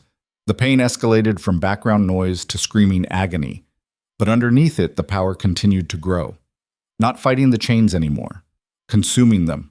The guards finished and stepped back. Kaela was wrapped so thoroughly she could barely breathe, could barely move. 40 pounds of silver at least, maybe more. That should hold her until dawn, Garrett said. Then we move fast, get her to council territory before anything else goes wrong. The alphas returned to the fire. Guards took up positions around Kaela, weapons ready, eyes never leaving her. And Kaela sat wrapped in chains and burning, feeling the power pulse beneath the silver like a second heartbeat. Waiting, growing, getting ready. But 2 hours before dawn, everything went wrong. Kaela was drifting in that gray space between consciousness and sleep when she heard it. A sound that didn't belong. Footsteps, too quiet. Movement, too careful. Her eyes snapped open. The camp was still. Guards at their posts. Fire burning low. Nothing obviously wrong, but something was. The power surged without warning. Not a gradual build, a violent spike that made every chain around Kaela's body heat up. The silver went from burning to molten in seconds. She gasped, tried to pull back, couldn't. The energy was out of her control, flooding through her system like a dam had burst. One of the guards noticed. She's glowing! All eyes turned to Kaela. Silver light was pouring off her in waves now, so bright it hurt to look at directly. The chains were heating up, glowing red, beginning to warp. "Stop her!" Brennan shouted. But it was too late. The chains exploded. Not broke. Exploded. 40 pounds of silver turning to shrapnel and molten metal that sprayed outward in a lethal radius. Guards dove for cover. The alphas shifted mid-leap, their wolf forms massive and fast. Kaela stood at the center of the devastation, chains gone. Silver light blazing from her skin like a star had been born inside her chest. And for the first time since the seal broke, she felt the full weight of what she'd become. Not wolf, not human. Something that existed in the space between and beyond both. Something vast and ancient and terrifying. She was ascendant, and she was done being a prisoner. The first guard who rushed her shifted mid-charge. His wolf form was massive, easily 300 pounds of muscle and teeth. He lunged for her throat. Kaela moved, not thinking, not planning. The power moved her, guided her, turned her into something faster than thought. She sidestepped the lunge, caught the wolf by the scruff, and threw him into a tree with force that cracked the trunk. 2 more came at her from opposite sides. Coordinated attack. Smart. Didn't matter. Kaela's hands blazed with silver fire. She slammed one palm into each wolf's chest, and the energy erupted outward. Both wolves were thrown backward, unconscious before they hit the ground. 10 seconds. 3 guards down. The rest hesitated. That's when Brennan hit her. He'd shifted into his alpha form, a massive black wolf with gold eyes that burned with ancient power. He was fast, stronger than the guards. His teeth found her shoulder and bit down hard enough to draw blood. Pain exploded through Kaela's system. She screamed, grabbed Brennan's head, and channeled power directly into his skull. He yelped, released her, stumbled backward. Blood dripped from his muzzle. Her blood. They faced each other across 10 feet of scorched earth, both breathing hard, both bleeding. "You can't win this," Brennan said. He'd shifted back to human, standing naked and unashamed. "There's 3 alphas here, 20 guards. You're powerful, but you're not invincible." "I'm done running," Kaela said. The silver light pulsed with her heartbeat, turning her into a living weapon. "I'm done being the thing everyone's afraid of. You want to kill me? Try." Garrett and Isla had shifted too, 3 alphas now, circling her in a triangle. Classic pack tactics. Corner the prey. Attack from all sides. Except Kaela wasn't prey anymore. She was the predator they should have been afraid of from the start. The 3 alphas attacked simultaneously. What happened next defied description. Kaela moved like liquid violence, flowing between attacks that should have connected, countering with strikes that sent alphas flying. The power didn't just enhance her, it rewrote the rules of what was possible. She caught Garrett's clawed strike mid-swipe, twisted his arm until bones cracked, threw him into Kaela hard enough that both crashed to the ground in a tangle of limbs. Brennan came at her from behind. She spun, impossibly fast, her elbow connecting with his jaw. The impact echoed like a gunshot. The guards were firing now. Bullets tore through the air. Some missed, some hit. Didn't matter. The silver energy around Kaela acted like armor, catching bullets mid-flight, slowing them until they fell harmlessly to the ground. She was untouchable, unstoppable, a living weapon wrapped in starlight and fury. This is what happens when you corner something that's already survived everything designed to kill it. It stops being afraid, stops holding back, and becomes the thing nightmares are made of. Kaela didn't want to kill them, but she would if she had to. She raised her hands and the silver light intensified, brightening until it was like staring into the sun. The guards shielded their eyes. The alphas snarled, trying to advance through the glare. And that's when Kaela felt it. A presence. Massive, ancient, coming from the forest. She turned just as a wolf emerged from the trees. Not just any wolf. The biggest she'd ever seen. Easily twice the size of an alpha, with fur the color of fresh snow and eyes that burned gold like captured suns. The wolf stepped into the clearing and every other shifter immediately dropped to one knee, including the 3 alphas. Kaela stayed standing because she didn't understand what was happening, didn't know who or what this was. The massive wolf shifted. The transformation was fluid, effortless, like breathing. And where the wolf had stood, now stood a man. He was in his 60s, maybe older, with white hair pulled back in a severe knot and a face that looked like it had been carved from granite. He wore simple clothes, dark pants, a long coat, but he carried authority like a physical weight. "Elder Thorn," Brennan said quietly, still kneeling. We didn't expect Oiskri Bastaushwamu. Clearly, Thorn's voice was deep, resonant, the kind that made you want to obey without knowing why. Rise. The Alphas stood. The guards remained kneeling. Thorn's eyes found Kaela, and something flickered across his face. Recognition, and something else. Resignation. You're ascendant, he said. Not a question. So they tell me, Kaela said. The silver light had dimmed but not disappeared. She was still ready to fight if necessary. I can see it, feel it. Thorn took a step closer. You're radiating power like a beacon. Every pack within 100 miles can sense you now. That display? He gestured at the destroyed camp, the unconscious guards, the bleeding Alphas. You've just announced your existence to the world. Good, Kaela said. I'm tired of hiding. Hiding kept you alive. Thorn's expression was unreadable. Now, every pack will come for you, not to capture, to kill. Because you represent the one thing our society cannot tolerate. And what's that? Proof that we're obsolete.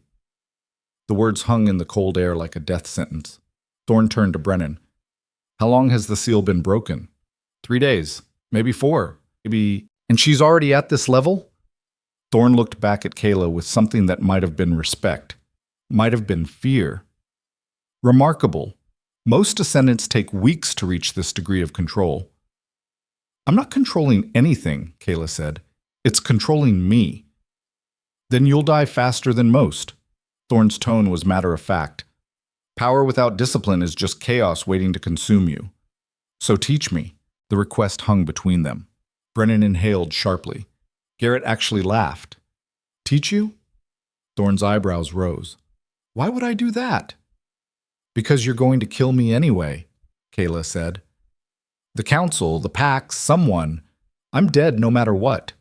But before that happens, I want to understand what I am. I want to know what I could have been if the world hadn't decided I was too dangerous to exist. Thorn studied her for a long moment. You're not begging for your life. That's unusual. Begging didn't work the first time I was rejected. Why would it work now? Something that might have been a smile flickered across Thorn's face. You have spine. I'll give you that. Unfortunately, spine isn't enough. He made a gesture. 20 more wolves emerged from the forest. Elite guards by the look of them, perfectly synchronized, heavily armed, moving with the precision of soldiers. Kaela Dorn, Thorn said formally, by the authority of the Council of Elders, I'm placing you under arrest for crimes against Pack Society. You will be taken to Council territory, where you will stand trial for your existence. My existence is a crime now? It always was. We just didn't know you existed until recently. Thorn's voice softened fractionally. I'm sorry, truly, but the law is absolute. The elite guards surrounded Kaela. These weren't the amateur warriors from before. These were killers who'd trained their entire lives for moments like this. Kaela looked at the circle of weapons pointed at her heart, looked at Thorn, who watched with the detached sadness of someone about to put down a rabid animal. She could fight, could let the power surge one more time, try to break through, but there were too many, and she was already tired. The silver light was flickering, the power draining. She'd burned through too much energy in the fight. If she pushed now, she'd collapse, and then they'd kill her while she was helpless. Better to conserve strength, wait for a better opening. Fine, Kaela said. I'll come quietly. No chains this time, Thorn said. The silver only makes you adapt faster. We'll use something else. He produced a vial from his coat, clear liquid that caught the firelight.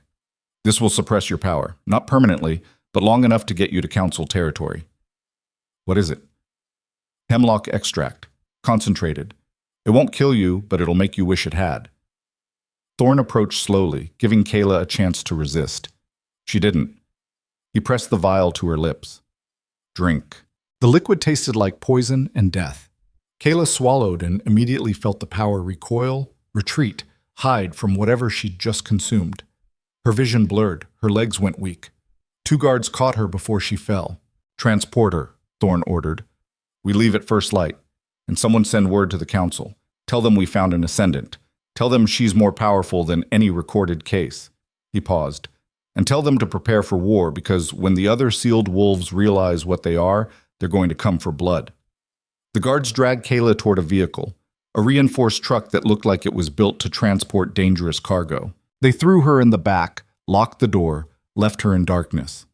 Kaela lay on the cold metal floor, feeling the hemlock burn through her system, feeling the power retreat to some deep place she couldn't reach.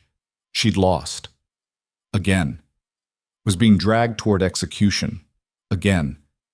But this time was different.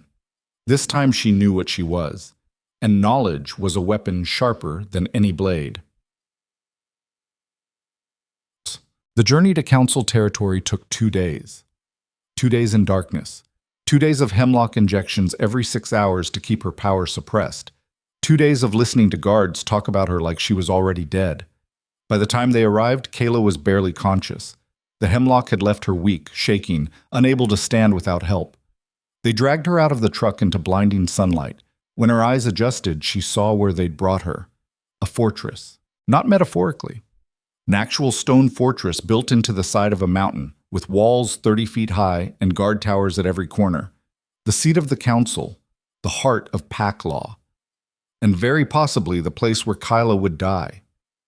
They brought her through massive iron gates into a courtyard packed with wolves. Hundreds of them. Alphas, betas, enforcers from every major pack in the northern territories, all gathered to see the Ascendant, to see the thing that threatened their entire way of life. Kaela was barely aware of the crowd. The hemlock made everything soft, distant, like she was experiencing the world through a thick fog. They dragged her into the fortress proper, down stone corridors, through reinforced doors, into a room that had probably been beautiful once. High ceilings, carved pillars, stained glass windows depicting wolf mythology. Now it was a courtroom. 5 figures sat in elevated chairs at the far end, the Council of Elders. Thorn was among them. The other 4 were equally ancient, equally powerful, their combined authority absolute.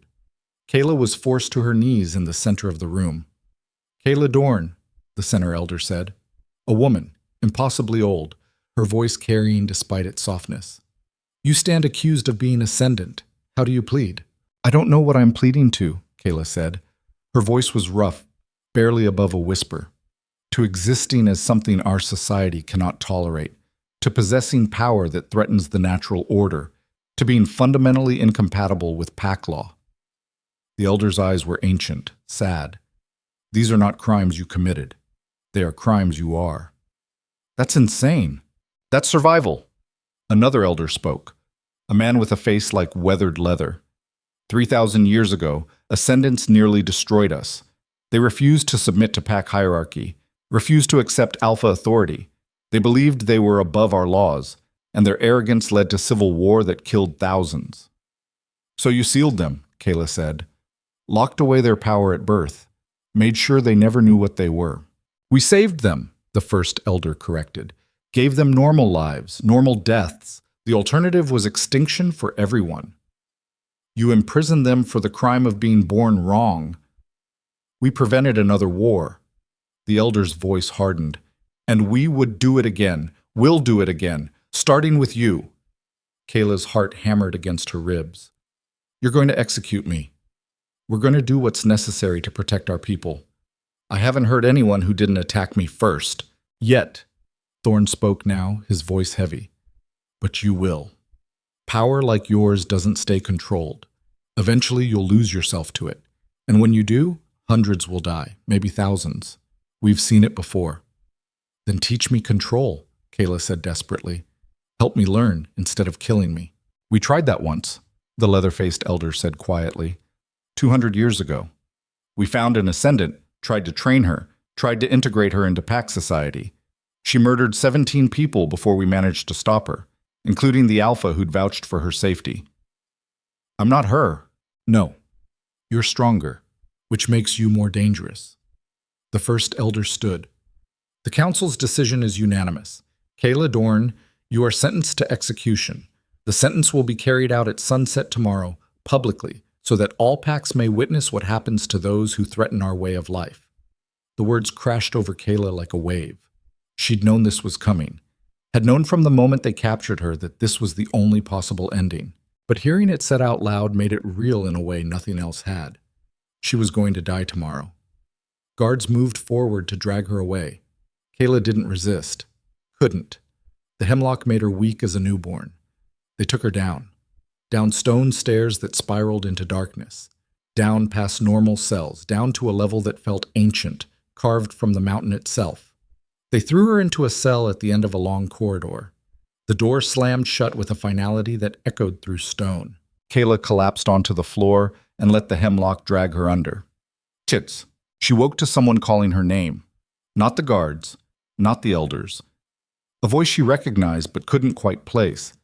Kaela opened her eyes, sat up slowly, every muscle protesting. The hemlock was wearing off. They hadn't given her another dose. Probably figured there was no point. Dead women didn't need to be suppressed. Kaela, the voice again, coming from the corridor outside her cell. She dragged herself to the bars, peered into the darkness, saw a figure standing just beyond the torchlight. "Who's there?" she asked. The figure stepped forward into the light, and Kaela's breath caught. It was Rhett Valen, the alpha who'd rejected her, who'd cast her out, who'd started all of this. He looked different, thinner, haunted, like something vital had been carved out of him and the wound hadn't healed. "What the hell are you doing here?" Kaela asked. "I came to see you," Rhett said quietly. "Before He stopped. Couldn't finish. "Before they execute me. You can say it." "I know what they're planning. I was there when the council announced it." Rhett moved closer to the bars. "I tried to speak for you, tried to tell them you weren't dangerous. They didn't listen." "Why would you speak for me? You're the one who rejected me in the first place." "I know," Rhett's voice cracked. "I know, and I've regretted it every single day since." Kaela stared at him, looking for the lie, the manipulation, the angle. She didn't find one. "You rejected me because I couldn't shift," she said. "Called me weak, broken, had me branded and exiled, and now you regret it? I was wrong. About everything." Rhett gripped the bars like they were the only thing holding him up. "After you left, things fell apart. The pack started questioning me, started asking why I'd rejected my mate over something she couldn't control. And I didn't have a good answer. You had pack law. I had fear. Fear of being tied to someone who made me look weak. Fear of what the other alphas would say. Fear of not being perfect." He laughed bitterly. "And that fear cost me the one person the universe said was mine." "I'm not yours," Kaela said coldly. "You made sure of that." "I know, but I needed you to know, before tomorrow, that I'm sorry, that I was wrong, that if I could take it back, you can't." "I know." They stood on opposite sides of the bars, an arm's length apart and a universe of damage between them. "Why are you really here, Rhett?" Kaela asked. He reached into his coat, pulled out a small vial, the same clear liquid Thorn had used. "Hemlock. This is what they're using to suppress you," he said. "They dose you every 6 hours, but they haven't dosed you since this morning." He checked his watch. "In 2 hours, your power will start coming back. In 4, it'll be fully restored." Kaela's heart rate kicked up. So I bribed the guard. He's going to be distracted during the patrol change. You'll have maybe 3 minutes to break out." Rhett pressed something else through the bars. A key. "This opens the cell. The corridor leads to an access tunnel. Follow it east for half a mile and you'll hit the outer wall. There's a drainage grate. You can fit through it." Kaela stared at the key. "You're helping me escape. I'm trying to keep you alive. Why? What's in it for you?" "Nothing." Rhett's eyes met hers. "Absolutely nothing. You'll escape and disappear, and I'll never see you again. But you'll be alive. And maybe that'll be enough to let me sleep at night." It was the most genuine thing she'd ever heard him say. No posturing, no alpha authority. Just a man trying to atone for a mistake he couldn't undo. Kaela took the key. "Thank you," she said quietly. Rhett nodded once. Then he turned and walked back into the darkness, his footsteps echoing long after he disappeared. Kaela looked at the key in her palm, felt the first stirrings of power beginning to wake up as the hemlock wore off. 2 hours until the guard rotation. 4 hours until she was back to full strength.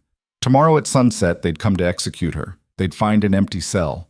And then the real hunt would begin. Kaela closed her eyes and felt the power pulse beneath her skin. She'd been rejected, exiled, betrayed, captured, sentenced to death. And she was still breathing, Still fighting, still refusing to quit. The stubborn thing inside her burned steady and hot. Tomorrow, the council would learn what it meant to corner something that had already survived everything designed to kill it. Tomorrow, Kaela Dorn would show them exactly what Ascendant meant. But first, she had to break out of the most secure fortress in the Northern Territories. The power pulsed again. Stronger now. Eager. Waiting. Passage. End of part 4. 2 hours passed like years.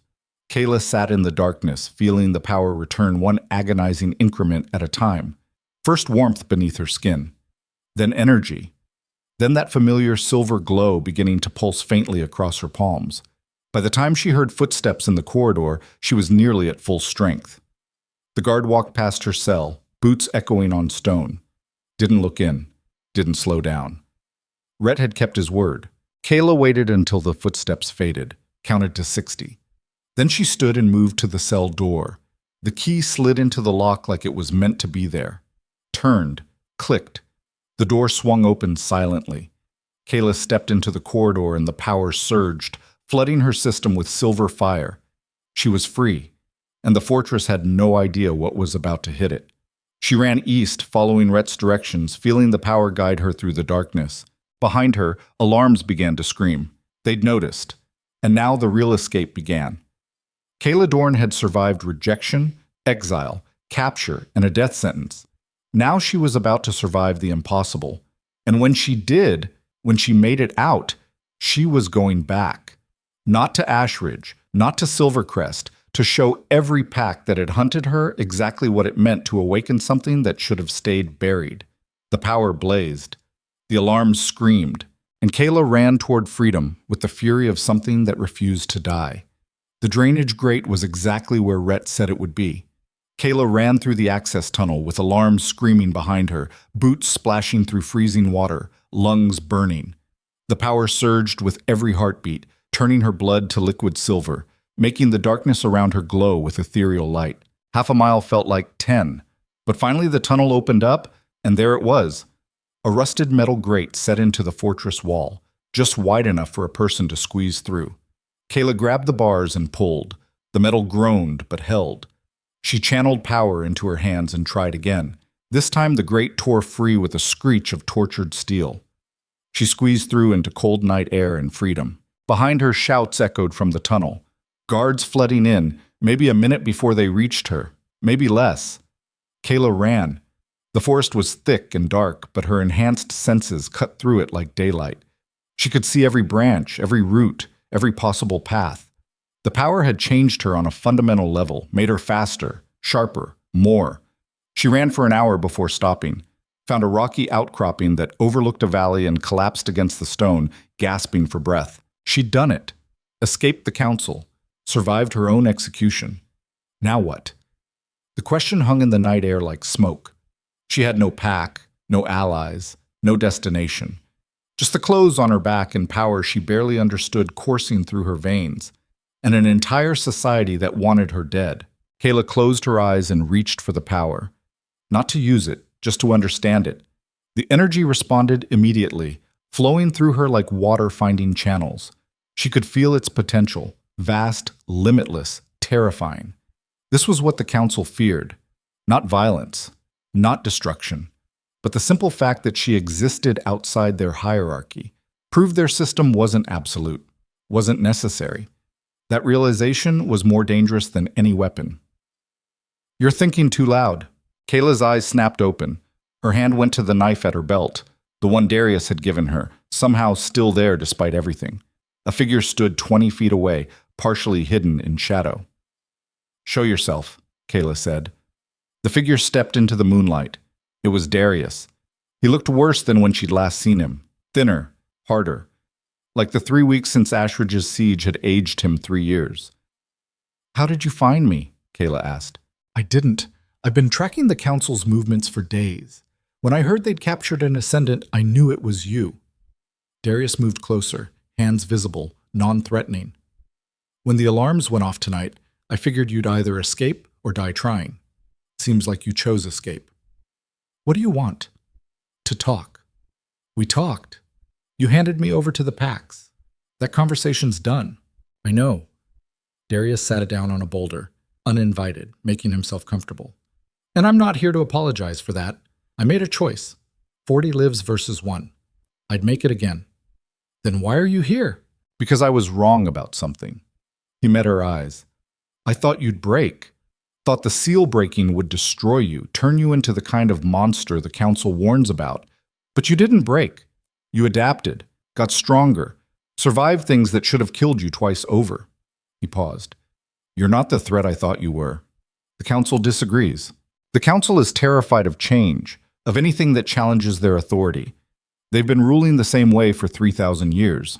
You represent evolution, progress, the death of their monopoly on power. Darius stood. So they'll keep hunting you, keep trying to erase you, unless you do something they can't ignore. Like what? Prove them wrong. Show them an ascendant doesn't have to be a threat, can coexist, can contribute. He tilted his head. Or burn their entire system to the ground. Either way, you need allies. I don't need anything from you. No, you don't. But you're going to get it anyway. Darius pulled something from his coat, a folded piece of paper. There are others like you, sealed wolves scattered across the territories. Most don't know what they are. But some do, and they're starting to wake up. He handed her the paper. Kaela unfolded it, found a list of names and locations, 12 entries total. What is this? She asked. A network. People I've been tracking for years. Sealed wolves who survived exile, who found ways to live outside pack law. Some are dangerous, some are just trying to survive. But all of them are like you. He met her eyes. You're not alone, Kaela. You never were. The words hit harder than they should have, because alone was all she'd been since the rejection, since her wolf went silent, since everything fell apart. Why are you giving me this? She asked quietly. Because what you do next matters. You can hide, run, try to disappear into the wilderness and hope they never find you. That's survival. It's valid. Darius's voice dropped. Or you can fight. Find the others. Build something new. Prove that ascendants aren't the monsters the Council claims. That's evolution. And if I choose to hide, then the next ascendant who awakens will face the same hunt. The same fear, the same execution. And eventually they'll kill enough of you that the bloodline dies out completely. He turned to leave. But if you fight, if you build something that can't be ignored, maybe the ones who come after you won't have to run. He was almost to the tree line when Kaela called out, Darius! He stopped. Thank you for this, for everything. Don't thank me yet. This path ends in blood one way or another. The only question is whose. He looked back at her one last time. Choose carefully. And if you need me, if you need Ashridge, you know where to find us. Then he was gone, melting into the forest like smoke. Kaela looked at the list in her hands. 12 names. 12 people who might understand what she was going through, who might be allies, or enemies, or just more lost souls trying to survive a world that hated them. She folded the paper carefully and tucked it into her jacket. Then she closed her eyes and made a decision. She wasn't going to hide, she wasn't going to run. She was going back. Silvercrest territory looked smaller than she remembered. Kaela stood at the edge of the forest 3 days after her escape, staring at the gates that had closed behind her a month ago. The same guards were on duty. The same lights burned in the same windows. Life had continued here like nothing had changed. But everything had changed. She had changed. The power pulse beneath her skin, steady and controlled. She'd spent the journey here learning to harness it, to channel it without losing herself. It was still vast, still dangerous, but it was hers now. Not something using her, something she used. Kaela stepped out of the trees and walked toward the gate. The guards saw her immediately. One fumbled for his radio, the other raised his weapon. "Stop right there," the armed guard shouted. "Identify yourself." "You know who I am," Kaela said. The guard's eyes widened, recognition hit, then fear. "Kaela Dorn, you're exiled. You can't be here." "I'm here anyway. I want to speak to your alpha." "He won't see you. He'll see me." Kaela let just enough power leak out that her eyes began to glow silver. "Tell him the Ascendant is here. Tell him she wants to talk." And tell him if he doesn't come, I'll walk through this gate and every wolf in this territory will know exactly what I've become. The guard swallowed hard, spoke into his radio, waited for a response. 5 minutes later, the gates opened. Not for her, for Rhett. He walked through alone, no guards, no backup. Just him. And he looked like he hadn't slept in days. Dark circles under his eyes. Jaw tight. Shoulders carrying weight that hadn't been there before. He stopped 10 feet from Kaela, and they stood facing each other across packed dirt and broken history. "You came back," Rhett said quietly. "I did. The council's hunting you, every pack from here to the northern border. You shouldn't be anywhere near pack territory. And yet here I am." Kaela crossed her arms. "I want my exile lifted." Rhett's eyebrows rose. "That's not how it works." "Make it work. You're alpha. You exiled me. You can bring me back." "The elders won't allow it. Pack law is absolute. Pack law is what you make it." Kaela took a step closer. "You rejected me because I couldn't shift, because I made you look weak. But I'm not weak anymore. I'm ascendant, and I'm standing here offering you something no other alpha in history has had." "What's that?" "An alliance." Kaela let the words settle. "I don't want to destroy the pack system. I don't want war. I want recognition. Proof that ascendants can coexist with traditional packs. That we're not threats. We're just different." Rhett stared at her like she'd grown a second head. "You want me to vouch for you, after I'm the one who exiled you in the first place? Poetic, isn't it? It's suicide. The council will come down on us like a hammer. Other packs will see it as weakness. I could lose everything." "You've already lost everything that matters." Kaela's voice softened. "I can see it in your eyes. The pack's questioning you, wondering why their alpha rejected his mate over something she couldn't control, wondering if you're strong enough to lead." She paused. "Help me, and you prove you're not just strong. You're visionary. You're the alpha who saw past tradition to what could be. Or I'm the alpha who harbored a fugitive and got his entire pack slaughtered for it. Maybe. That's the risk." Kaela met his eyes. "But doing nothing is also a choice. And when the next ascendant awakens, when the council hunts them down and executes them publicly, your pack will know you had a chance to change things and chose safety over progress." Here's the truth about leadership that no one wants to acknowledge. Real change always requires risk. Always demands someone step forward and say, "This is wrong and I'm willing to sacrifice everything to fix it." Most people aren't willing to pay that price. Most leaders choose stability over evolution, tradition over innovation. And that's how systems persist long after they've stopped serving the people they're supposed to protect. Rhett was quiet for a long time. Kaela could see the war playing out behind his eyes. Fear versus courage. Tradition versus change. The safe path versus the right one. Finally, he spoke. "If I do this, if I lift your exile, bring you back, vouch for you to the council, I need something from you." "What?" "A promise that you won't let the power control you. That you'll stay disciplined. Because the moment you lose control, the moment you hurt someone in this pack, I'll have to put you down myself, and I don't want to do that. I promise." "Not good enough." Rhett stepped closer. "Swear it, on the mate bond we used to have. On whatever's left of the connection the universe tried to give us. Swear you'll stay in control." Kaela felt something inside her chest, faint, barely there, but real. The ghost of the bond that had shattered. It hadn't disappeared completely, just gone dormant, waiting. "I swear," she said, "on the bond, on everything we could have been, I'll stay in control." Rhett studied her face for a long moment, then nodded once. "All right, come with me." He turned and walked back toward the gate. Kaela followed. The guard stared as she passed through, returning to the territory that had cast her out. The walk through the pack grounds was surreal.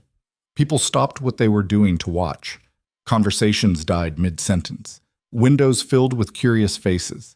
Kaela kept her eyes forward and her power contained. Rhett led her to the ceremonial circle, the same space where he'd rejected her under a blood moon. Now it was empty, quiet, just stones and memory. "Wait here," he said. He walked to the elder hall and disappeared inside. Kaela stood in the center of the circle and felt the weight of dozens of eyes on her back. Felt the judgment, the fear, the curiosity. 10 minutes later, Rhett emerged with Elder Mara and 2 other elders. They looked ancient and deeply unhappy. "This is unprecedented," Mara said as they approached. "An exile returning, an ascendant entering pack territory. You're asking us to overturn thousands of years of tradition, Rhett." "I'm asking you to evolve," Rhett said, "to recognize that our traditions aren't absolute, that sometimes the right thing is also the hardest thing. The Council will see this as rebellion. Let them." Rhett's voice hardened. "I'm Alpha here. This is my pack, my decision. I'm lifting Kaela Dorn's exile and offering her sanctuary. Anyone who disagrees can challenge me for leadership." Silence fell over the circle. Mara looked at Kaela, really looked at her, saw the silver glow just beneath her skin, saw the power contained but not hidden, saw someone who'd survived everything designed to kill her and come back stronger. "You've changed," the old woman said quietly. "I had to," Kaela replied. "Will you hurt my pack?" "Not unless they hurt me first." "And the power inside you? Can you control it?" "Yes." "Prove it." Kaela raised her hand. Let the power surge into her palm until silver light blazed like a star. The energy crackled, hungry, wanting to expand. She held it there for 10 seconds, 20, 30. Then she closed her fist and the light vanished. Perfect control. Mara nodded slowly. "Very well. But know this, child. The moment you lose that control, the moment you become the threat the Council fears, this pack will not hesitate to end you. Alpha's protection or not." "Understood." Mara turned to Rhett. "Make the announcement. Let the pack know what you've decided, and pray to whatever forces govern our existence that you haven't doomed us all."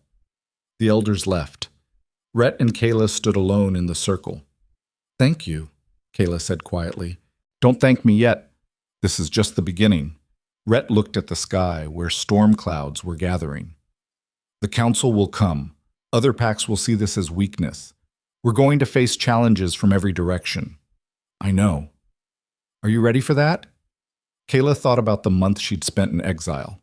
The cold, the hunger, the loneliness, the training at Ashridge, the fights, the betrayal, the capture and near execution. She thought about the power inside her, the potential,